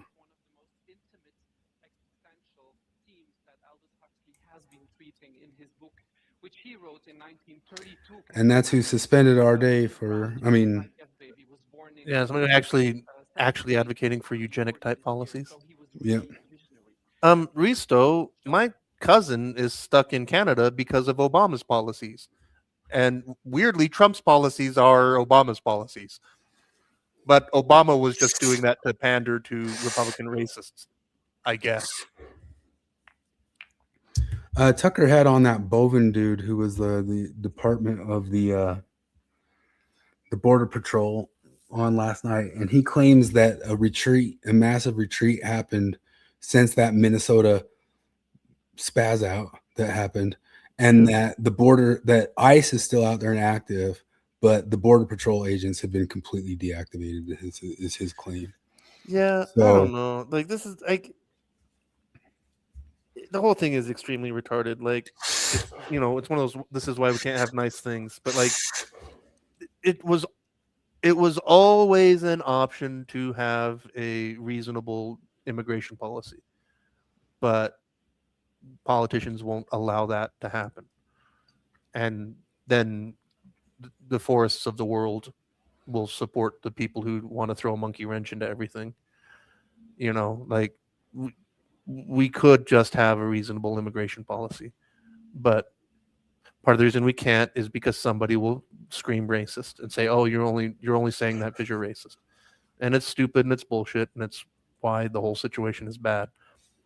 I a long time agreed with like the Milton Friedman setup that like you got to pick one or other. You can either have a welfare state or you could have non-welfare state and more immigration for people who want to come make it like on their own type stuff, but you can't have both. You can't have an open welfare state and just open borders. You can't do it. Yeah. But I don't know, like people, it seems like they just don't even like comprehend the numbers or what it would be like if we really did have like a Ceuta like invasion of our borders. 20 million is nothing. It's nothing of like what is actually out there and could happen and probably will happen if we go losing more elections. And yeah, no, that's because that's the other thing is like when Trump goes, it'll just revert back to how it was and probably be worse than ever. Yeah, they'll double down and triple down, and you suddenly have like 100 million suddenly come in. Which, if it was all the Wild West and people were making it on their own and not just coming in to ransack the coffers, fine, but that's not it, and that's not gonna be it ever again. It's too swelled up, and there's no way to reverse it. They passed the Nick Shirley law, so now he's not able to go even question people or Oh yeah, you see that guy, some guy who worked for the California Assembly who said yeah, that he truly had a walked up little to dick. me. Yeah, there's that, and he has like there's whole other thing about the if he exposes somebody in a thing and some third party does any sort of a racism or something that cause harm, that the initial reporter can be fined $4,000 for each incident of somebody who's not them doing something. But remember, it's Trump and Republicans that want to suppress free speech and hate journalists and all that shit.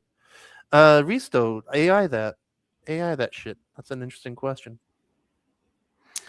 So they went after the journalists for saying something about Great.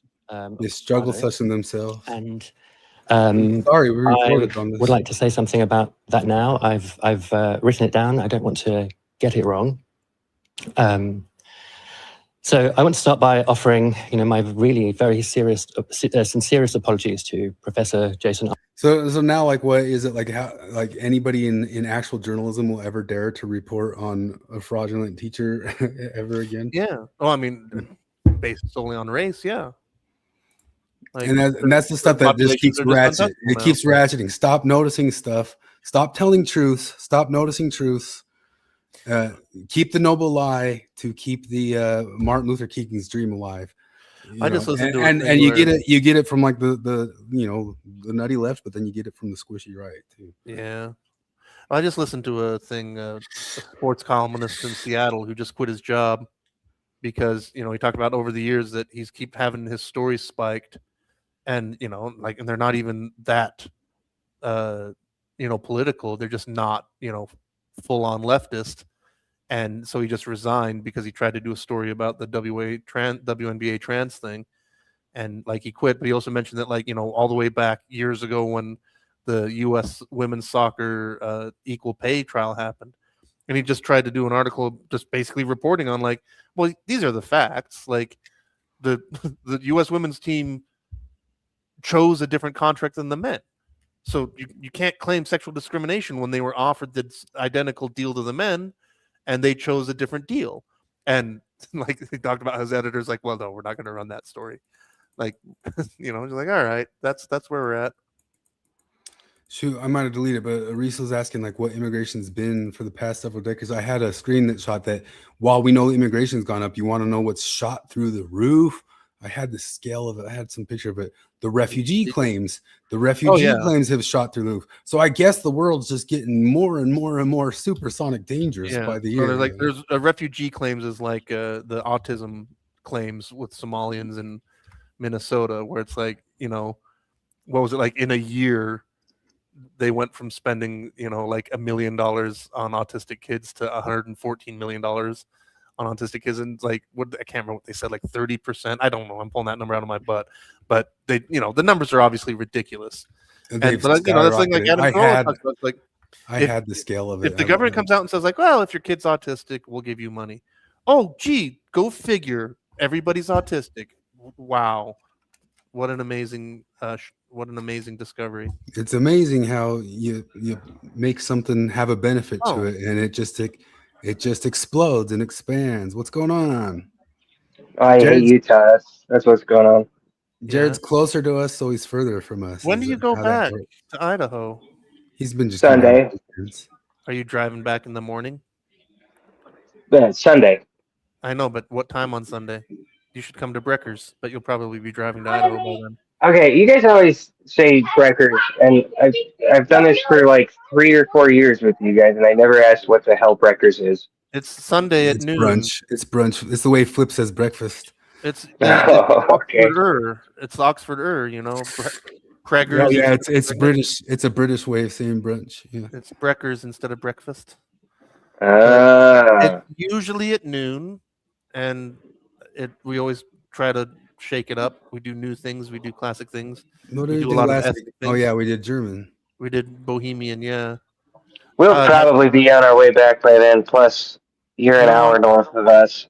You don't want Uzbek food? We could go to the Uzbek We're place. north. That's You're good. south. I thought you were in the north. Nah, we're in Spanish Fork. Oh, Have you been watching me be totally uncharitable and straw manning Forrest? I barely started watching.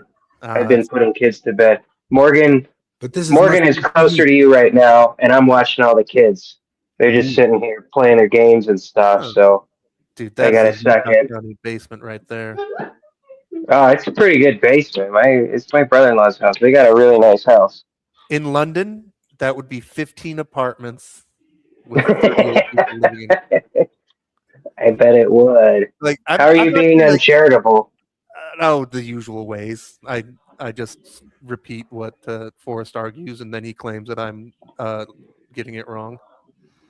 Flip forgets that Waltz commented after the product. What fucking difference does that make? Are we talking about Somalians again? Yeah, no, I it's know about because that. with Arday, it's the same thing. It's like Arday? the only reason anybody cares is because of white racism. No, we care because he's fucking retarded. Yeah, Like he's like, and I almost feel bad for him because he seems like he might be legitimately retarded. I mean, there is that angle of it where, because obviously he was guilty as shit of lying through his teeth about all kinds of stuff, but you have to lay some blame at the people who enabled it. Kind of like the Somali fraudsters. Like, Yeah, so it's kind of like the enablers are where all my anger is at. Like, if the welfare state wasn't leaking and the enablers were enabling for explicitly racist reasons. Well, it's kind of like all the studies that they talk about where ideology. You know those studies where they talk about how conservatives and liberals will treat black people or just people of color in general differently. Like the liberals will like change their entire affect and talk differently around them, and conservatives just act normal around them. I feel like that's the sort of the logical conclusion of this. Is it just anything he said was golden? Is what it seemed like. The stuff when you listen to his interviews, he sounds like a genuine idiot. And when you read his, but I stand by that most people in the sociology department sound just like that. Yeah. Well, sure, but like I don't know, they can dress it up in sophistry. He can't. He's it really is that dumb. But I mean, we always knew that was part of the whole. I mean, going all the way back to the grievance studies affair. We're like, no, it's always been that kind of dumb shit. But but you read his journal and stuff or his self interviews. He talks about his autoethnography, retarded bullshit. And he's like, I just feel like I never understand what's going on anywhere at any time. And it kind of makes you feel bad for the guy a little bit. And I feel like the autism thing, or did he really? He was. Well, he clearly felt like that. He offed himself. I mean, I feel like anybody else could have felt that scrutiny. Oh, yeah. I think any normal person could just spin that scrutiny. Any wokey could spin that scrutiny to make themselves a victim and salvage some sort of a victimhood career out of it. But he didn't do that. Does that segue into Lindsay Clancy? Oh, Christ. Oh, yeah, I guess. Yeah, you got to talk about that, I guess. But Risto, when you say, like, Minnesota knew about the fraud for a long time, like, now, because we know that the Minnesota government, Tim Walz and company, knew about it for a long time, but did the general population know about it? Because the story broke because Nick Shirley broke the story. No, they showed that there was, like, local news reports, like, after that came out, though, is part of what the part of the story that Forrest is neglecting, is that it came out that, yes, the officials did know about it, and they looked the other way for explicitly racist reasons.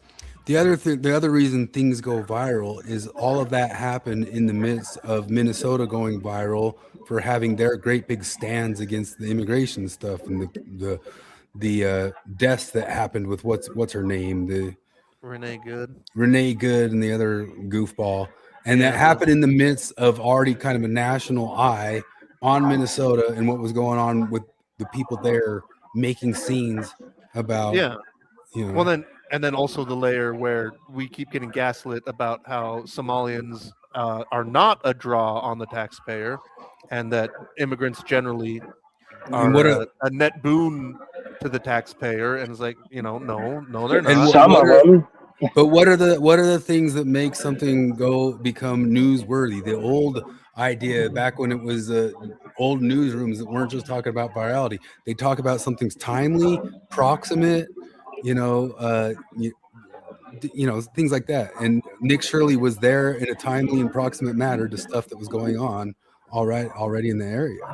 But yeah, he also could have gone and just found nothing in the midst of a national Yeah. crisis of Well, like, I mean, part of it was just that, like, because again, this idea that, like, you would think that, like, this fraud would be really, really sophisticated, and that, like, it would require, like, a careful audit and investigation done by skilled financial auditors. Like, no, you can literally just go to the address and see, oh, this is a fucking fraud, and that's all there is to it. Minnesota was busting this fraud the whole time. No, they weren't. They dropped the case because they were accused of racism. That was part of the stories that we brought up. That's part of the story. No, that's they part of were what the not whistleblowers busting the said. fraud. They were not. They're still not. They bust minority-related fraud when that's their only choice. The feds are busting the fraud. Oh yeah, the feds busted the what's that? Feed Our Children scam that they had going on. But Tim Walz said that to investigate Somalians for fraud is white supremacy. Now he said that after it became a story, as if that's making any point at all. But then, like, I don't know, whatever. This whole thing, it's like, it's such an obvious thing. Like, of course this stuff is happening because of woke bullshit. That's why it's a story. Yeah. Oh, did Jared go? Did everybody pause? Am I frozen? I'm just I think reading. it was just Chris. I was looking at an autoethnography thing that Colin Wright popped up in the midst of the Arday stuff, because one of the persons talking about it, her PhD is in the human geography of the body. Oh my God, Forrest! Like, you accuse me of misquoting and strawmanning. Like, I didn't. No, I've given a lot of reasons why we care about the story. We care about the story because we know it's a story because of the explicit racism of the left-wing government that runs Minnesota. You claim it's because of white racists on the right, and that's backwards. You've got it completely backwards. I bring up Walz really as evidence. You also become part of, like, the circuitous, like, force field around stuff of why we'll never be able to deal with anything. But I mean, that's already like a done deal. That's gone. Like, we can't deal with any sort of stuff in this country, as far as immigration goes, or as far as welfare fraud goes, because there's an eternal defense thing of that all stems back to civil rights of '64. If there's a whiff of a racisms or a whiff of a sexisms, or black people most affected, the Department of Education just put something out this week saying you can no longer use the race of children to say that you won't discipline kids anymore to keep your numbers down on the and that's racist. And that's racist. But it's obviously caused a major problem in the schools for 15 years. I mean, I think there was an order put in under the Obama administration that tied teachers down entirely, that just to keep their quotas down on not having their numbers be disparate, because it's blank slate ideology of thinking that the numbers should be exactly equal in the races when there's disciplinary problems in the schools. And that stuff's caused major disruption and major problems in the schools. So they put out an announcement this week: no more for quotas, not disciplining a kid who did something that obviously needs discipline. Troy asks why I hate Utah. It's because of all the Somalians. They're coming in. Yeah, I hate Utah because I've had to come here every fucking week for the last month and a half. I want to die. I don't really hate Utah. I just hate traveling. Idaho is so awesome. You know how often in Idaho I'm at a standstill on a highway? Never. Well, never. You're in Utah County. Great. Utah County, that is one of the great mysteries of my life. Like, I don't believe in supernatural stuff, but I feel like there's like a ley line of bad driving centered in Provo, Utah. It's Because, gotta like, be. I don't know. There's something going on here. Like there is no reason we should Yeah. be at a full stop at 2 in the afternoon. it's pure retardation. Like, it's amazing. No, I mean, that's the thing. Like I, for the longest time, when people say like, "Oh, Utahns are such bad drivers," I'm like, people drive badly everywhere. Driving in the UK changed my mind about that. I'm like, oh no, the Utahns, they are just bad drivers. I mean, but Americans generally, I think, are just bad drivers. Because like in the Well, you UK, want to know what changed it for me? there's Driving in California. Like we went to California for Disneyland. I lived in And they were- California. I felt like it was the same as Utah. Really? I Because heard what Californians shocked were good me was drivers until mass immigration changed it a little bit. yeah, I don't know. This was like 13 years ago we were there. And my dad was like, "Oh shit, our exit is coming up and I can't get over." And my mom's like, "Well, put your blinker on." And he's instinctively doesn't want to do that because he knows whoever's beside him, if we're in Idaho, is just going to close the gate. Like, fuck you can't get in front of me. No, he puts his blinker on and the guy just moves back and lets him in. It was wild. Did you? So I was showing you this. This is one of Arday's fellows over there who defended him. She's associate professor in human geography at the University of Oxford. She is currently writing 2 books, one on radical domesticities against marriage in late colonial India, and a second on colonial violence and the myth of benevolent empire. Holy Christ. The myth of benevolent empire. What a strange But thing. this is the geography department. I mean, so Did Flip already talk about his art class? It is human No, I- geography in the geography department. So for reals. I just started this week. I'm easing back into school after 20 years off, taking 2 online courses, just trying to dip my toe back in, to try to finish my degree. And I'm taking Art 101 and just doing the introductory videos. It's all online. Introductory videos, like reading the basics, whatever, the basic stuff, like introduction to the course. What do you need to do? What's the technology? 15 minutes in was the first mention of critical theory. And this is a basic art stuff class. that everybody said nobody teaches. And they said we're going to talk about race, gender, ethnicity, class, and literally use the word critical. Like, we're going to be critical. And it's like they explicitly mentioned critical theory. And then also, this is an art class. I sent you guys the picture of it. There's going to be a feminism discussion. Yeah. Basic art class. It's like, oh my god. It's gonna teach me how to. That's gonna take up my breaststroke to the next level. Holy and fuck! It's like my brother's like he plays total hatch and he's like, I don't know what you're talking about. I feel so black pilled about all this. There's no unraveling all this. Super serious. This is never getting unraveled. Like, Well, no, because they're already in there. On this direction until we all turn into tribal psychos, and that will blow it up, and then we'll try again on the next round of whatever. Well, it's just that they're already in there. Even with like you got, I don't know, Trump 2024 felt like it was just a huge mortal blow to the woke shit, and in a way it was. Like the majority of the public basically rejects its premise at this point, but you still have all these foundational like systems that it was already bred into. It's not like they're gonna fire all the woke professors and hire normal people. No, they're it's still there. Just like all the welfare, there's no rolling back any of that welfare stuff. Like it's none of it's getting undone. None like that. That thing's like and it's gonna get doubled down as soon as it gets all voted the other way because of the Iran war. Yeah, that's the thing I mean, I really am scared of because, like, on the one hand, I'm so happy to see Trump go, but I know that whatever comes after is just going to be worse. They're going to double down, like, because I doubt that a Republican will win after Trump, maybe, but like the DSA stuff is so terrifying.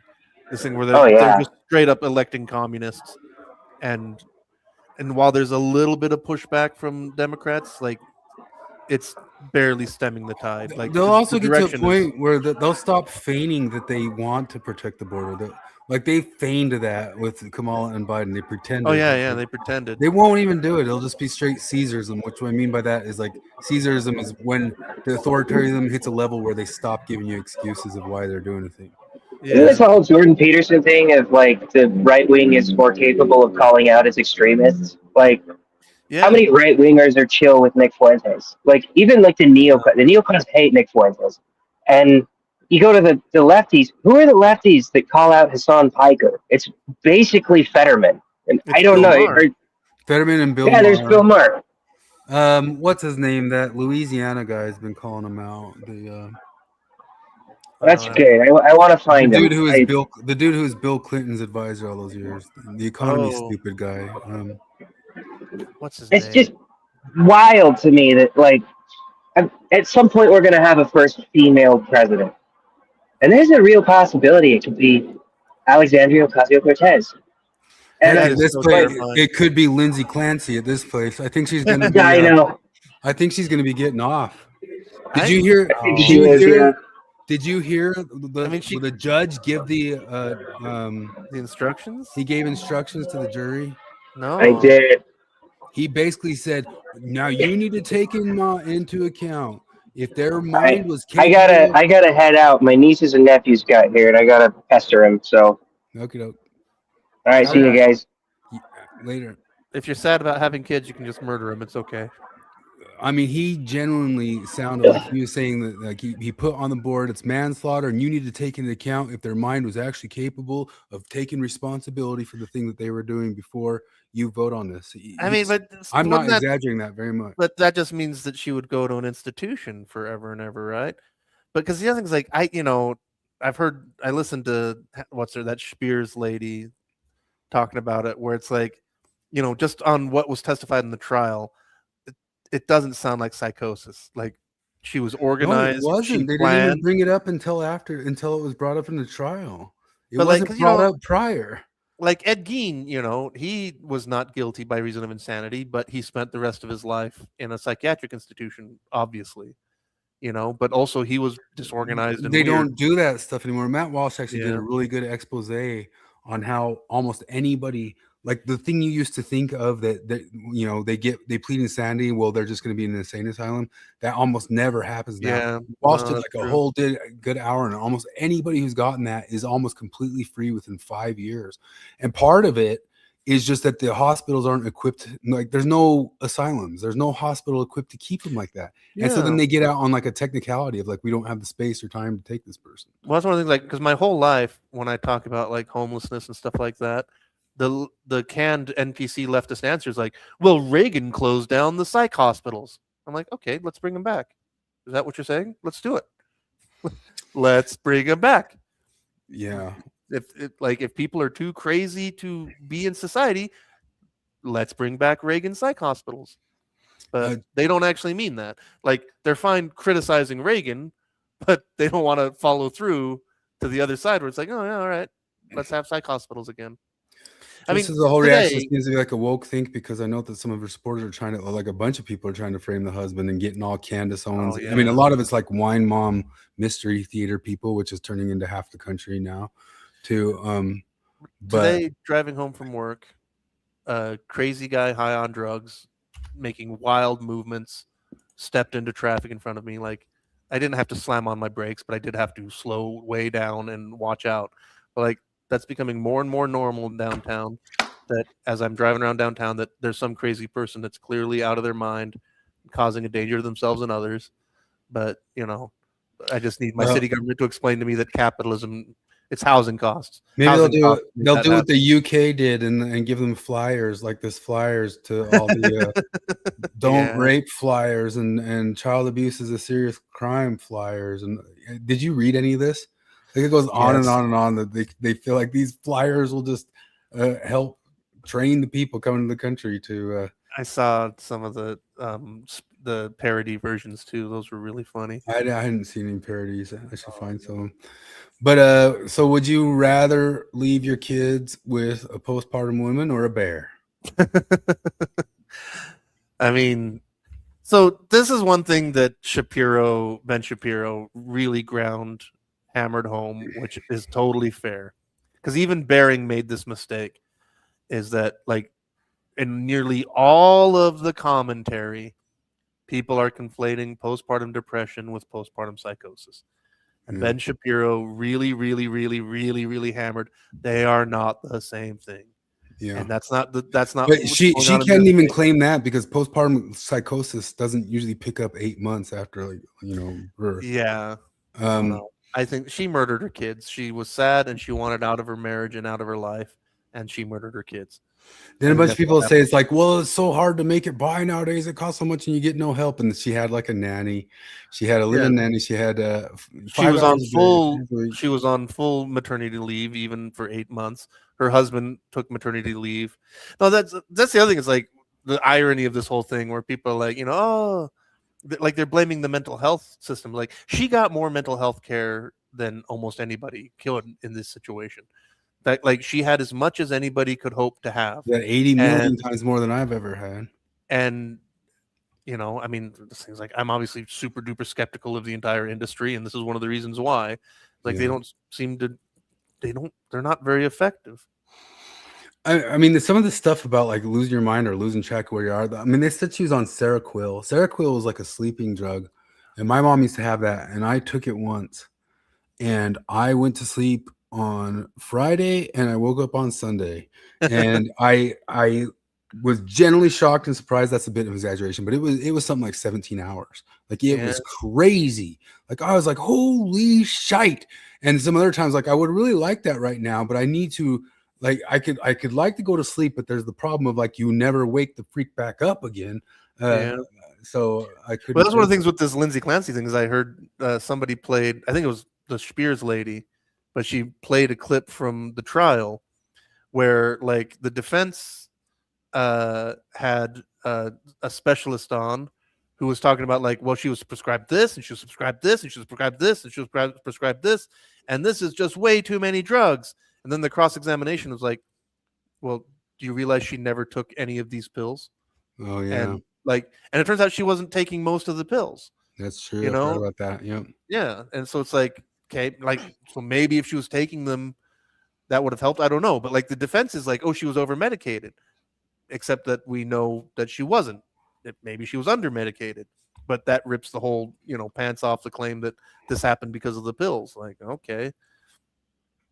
This is actually kind of true about it. We've come full circle to radical feminists arguing that women are driven psychotic by female hormones and therefore can't be expected to have agency. Yeah. 100 years of women's rights up in smoke. That's things that made me think about the Maven and that Carrie lady who they scoffed at me and said I was a flat earther, because I said that feminism is an insane paranoid persecution fantasy, and a hate group and all this shit. And it's like, oh, all right, well, here I am completely vindicated. All right. This isn't even a joke. Like, what argument could she use that Chris Benoit could not actually also use? They knew he was doped up on all sorts of different drugs. They knew that he had a CTE. They knew that he was on crazy amounts. He was like one of the persons investigated through that high level, one of the biggest names in all of sports, even like around that time frame of like the Olympics and all that stuff. That guy who was giving out like the HGH and the testosterone, I mean the steroid stuff, he was linked to that doctor, and then he was on endless amounts of pain pills for years and had CTE. Is there an argument she's making that he could not also make? Like yeah. But I mean, it's a double standard. That's what we've said all along. Yeah, feminism is about anything but equality. They just keep showing us that that's exactly the case. They are not about equality. They are a supremacist organization that believes in special privileges for women and women only. I mean, I hate to say it, but it is. These past couple weeks, all the stuff going on, I do just feel black pilled. Like there is nothing getting better or going to get better. And the way people react to this stuff, it is just not. It's South Park reaction to everything, forever, all the way down, and there's no beating it. Like South Park undefeated, we can't beat it, and it's only getting worse. you know. Yeah.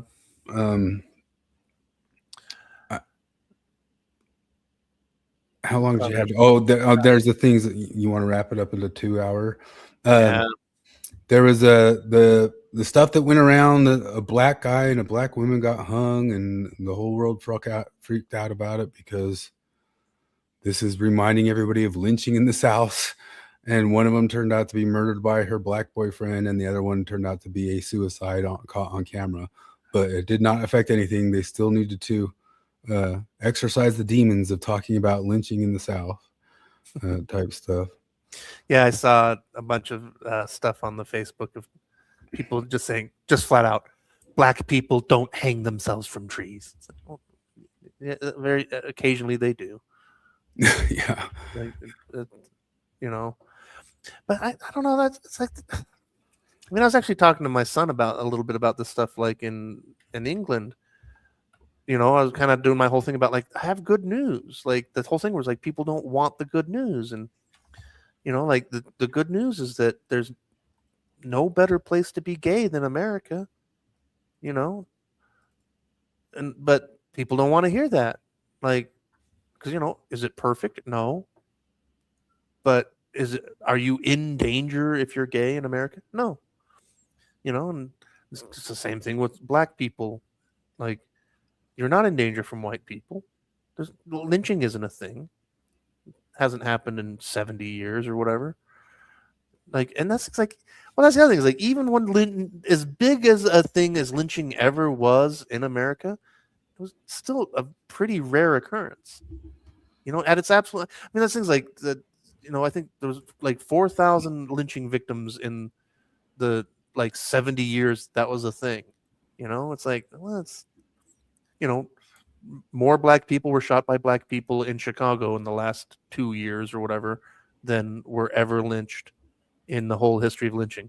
And also, some of the lynchings of black people were by black people and all that other stuff. You know, you get all the caveats in there, and it's just like, yeah, as terrible as it was, it was still rare.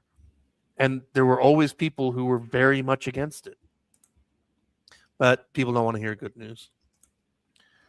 We'll end on a Freedom Tunes. Yeah.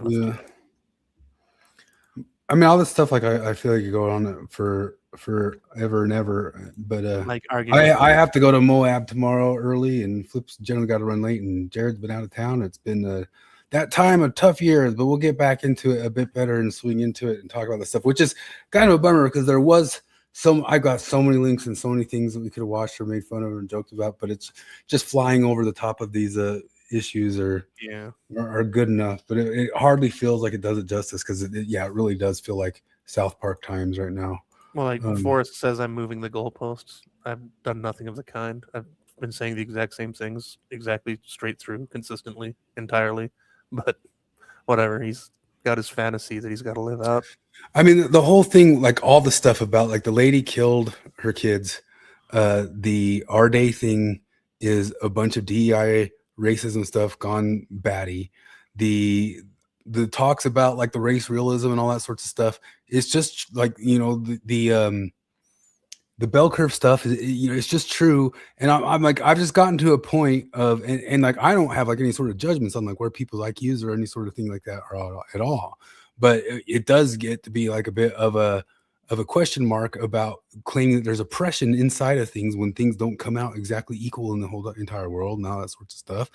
And all I'm saying is like all this sorts of stuff, I've gotten to a point that if there's somebody screeching about somebody noticing because of a racism, it just bounces off my head. Like, I do not care anymore. Like, we noticed Arday's plagiarizing. You noticed because of a racism. We noticed that there's Somali fraud. You noticed because of a racism. We noticed there's a thing like you noticed because, and then you show the other thing. Like, well, why don't you notice those other things?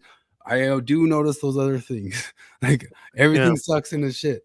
But I do notice. I do notice the one I'm not allowed to notice. Yeah. The other thing is like we notice the other things. One of the things we notice about the other things is that nobody is defending them on the basis of race, or that they and nobody cares. Like, if you made a 5 o'clock privileged news show doing about that, it. and they weren't privileged because of their race, or they weren't overlooked because like none of these. Yeah, nobody's gonna lose your mind if you make a news report about it, type of deal.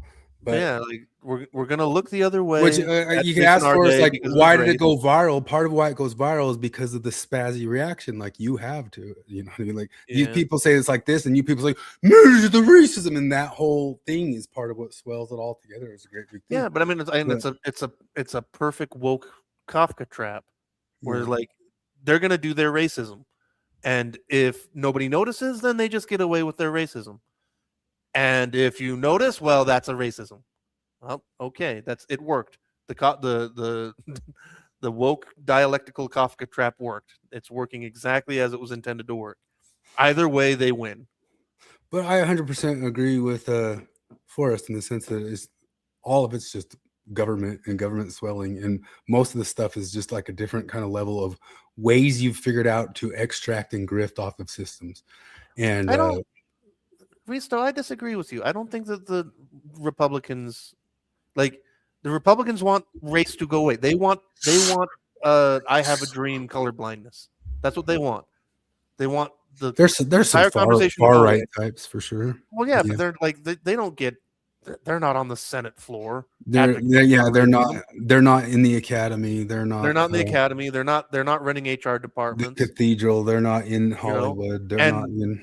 And if you ask a typical Republican, how do you feel about these actual racists? They condemn them. Like, no, I really don't think it's a both sides thing. I think by and large, Republicans and white Christian Americans, they want I have a dream. Martin Luther King. I know that I feel that way, like 100%. I feel that way. Like if I'd heard a bunch of stories of just like I hear about the Nigerians, I almost only hear positive stuff about the Nigerians.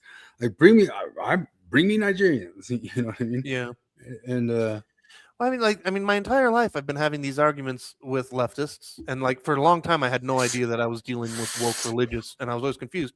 But I was always because my whole thing is you don't have to care about race. Trump's ICE stuff in Minnesota was mostly a political game. I don't think so. I think that he was trying to enforce immigration law. I think the Republicans or the Democrats turned it into the Tucker had with the Bovin guy last night, that they completely retreated all of the border patrol side of stuff, which means they say our borders are blocked and that's good, but if they're in, there's no getting them out. But why crack down in Minnesota? Because they were cracking down more. They were cracking down all over the place. Minnesota became a big deal because there was an open insurrection led by Democrats. That's why that became what it was. But because when Obama's ICE was raiding, there was a couple of blips here and there. Like some people don't like Obama's raids, but nothing like now. And there was no insurrection against it. But also, is Minnesota like a Chaz zone? I mean, they're trying to become a Chaz zone in some sort of sense. But Trump didn't put focus here before the response. Well, no, I think there's a bit of whatever cart before the horse thing here, where it's like, no, I don't think it would have mattered when or how if he did it because of Tim Walz and Minneapolis government. Like there was going to be a confrontation one way or the other. Yeah. Let's Freedom Tunes it. Yeah, let's Freedom Tunes it. Clancy. I gotta go to bed. Guys, you aren't going to believe this. I found old home videos your grandma made when she was young. Maybe these old memories could wake her back up. Really? Let's see. I hate being a mom! I hate my kids! Nobody appreciates me! I want to die all the time! I hate my family! I hate my husband! I hate my kids! I understand why Nina Baker killed her kids! I get it! I hope no one else saw that. It says here she mailed a copy to everyone she knew. Why on earth would she do that? A bunch of moms wrote letters back. Strange. We'll find another. Here's a list of things I don't do for my husband. 1, I don't do his laundry. He's a grown man. 2, I don't tell my husband he shouldn't need my validation. Number 3, talk to his children. Yeah. I'm a mom, not a nanny. So she just vented about how much she hated her family and sent her venting sessions out to everyone. I guess it's the most unhinged thing I've ever heard in my life. Okay. This one looks different. I hate my family and my idiotic son G. If I have to hear his stupid voice one more time. I'm so stupid, even my own mom doesn't love me. Gene, is that you? What's going on? What are we watching? Oh, Mom, how could you? I hate being a grandma. My stupid family doesn't understand the mental load I have to deal with.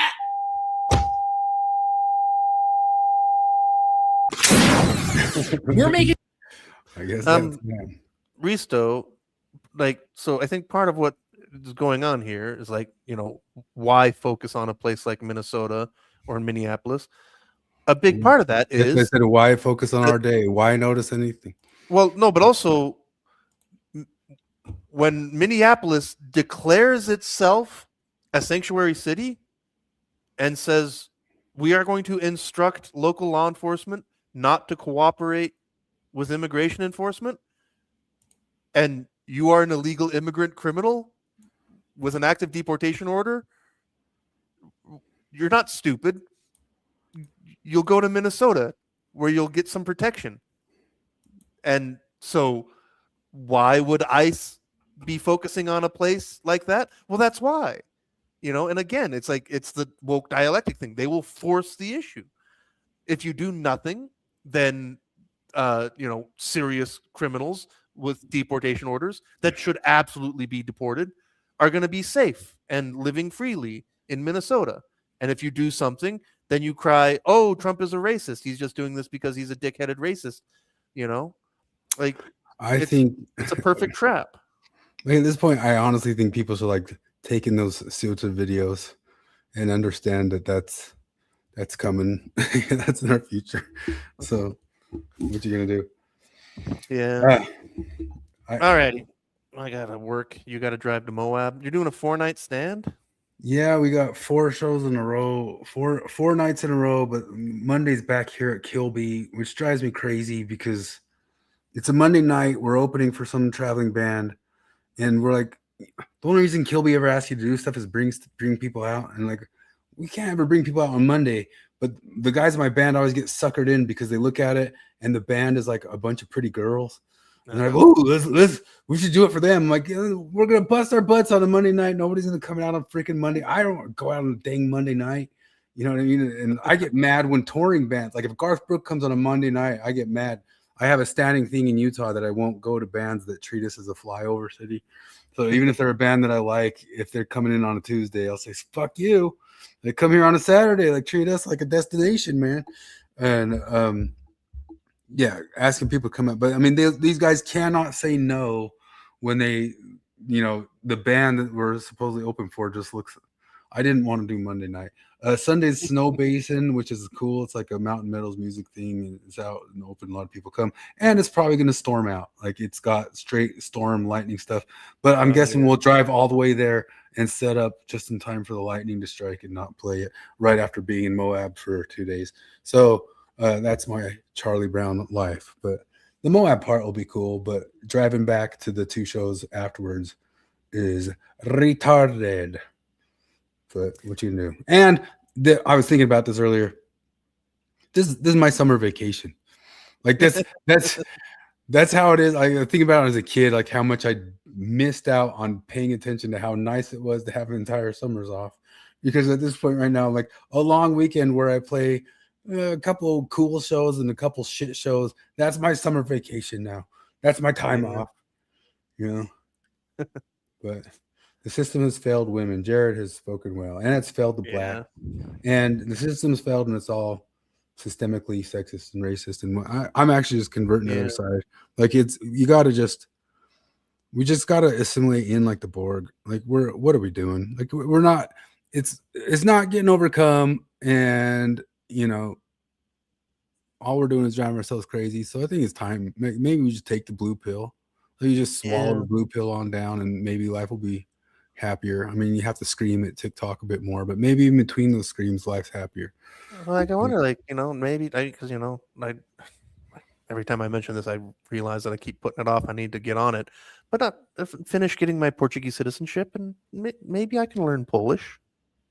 I was talking to a friend of mine that Uruguay might be where it's at, man. I was talking to Joey, the Brazilian guy, and he was saying down there they have like this flat tax rate, and they're trying to get people to come and all that sorts of stuff. And move to Uruguay and get out of here. But yeah, it all just is what it is. I don't know if it's worth the screaming at the sky anymore for it. It's just happening. Let the Borg take over. The Borg is winning. Jared, the only reason Jared is more concerned about Islam than Mexicans is because of xenophobia. That's all. And any other explanation is invalid. It is xenophobia only. I don't even notice Islam because noticing would make me feel like I'm inching towards Islamophobia. Oh, that was a thing I encountered in London that was like, wow, I've never seen that in Utah, which is in the train station. I was in the super duper busy train station in London, and I saw a woman in a full-on burqa, which is something I've seen in Utah, albeit rarely, but I'm like, oh. And that part wasn't surprising. It was the part that 10 feet away were some Hasidim. And I was like, okay, that I haven't seen. I haven't seen the burqa and the Hasidim in one place at the same time. That was kind of nuts. I'm always doing cutting and bulking.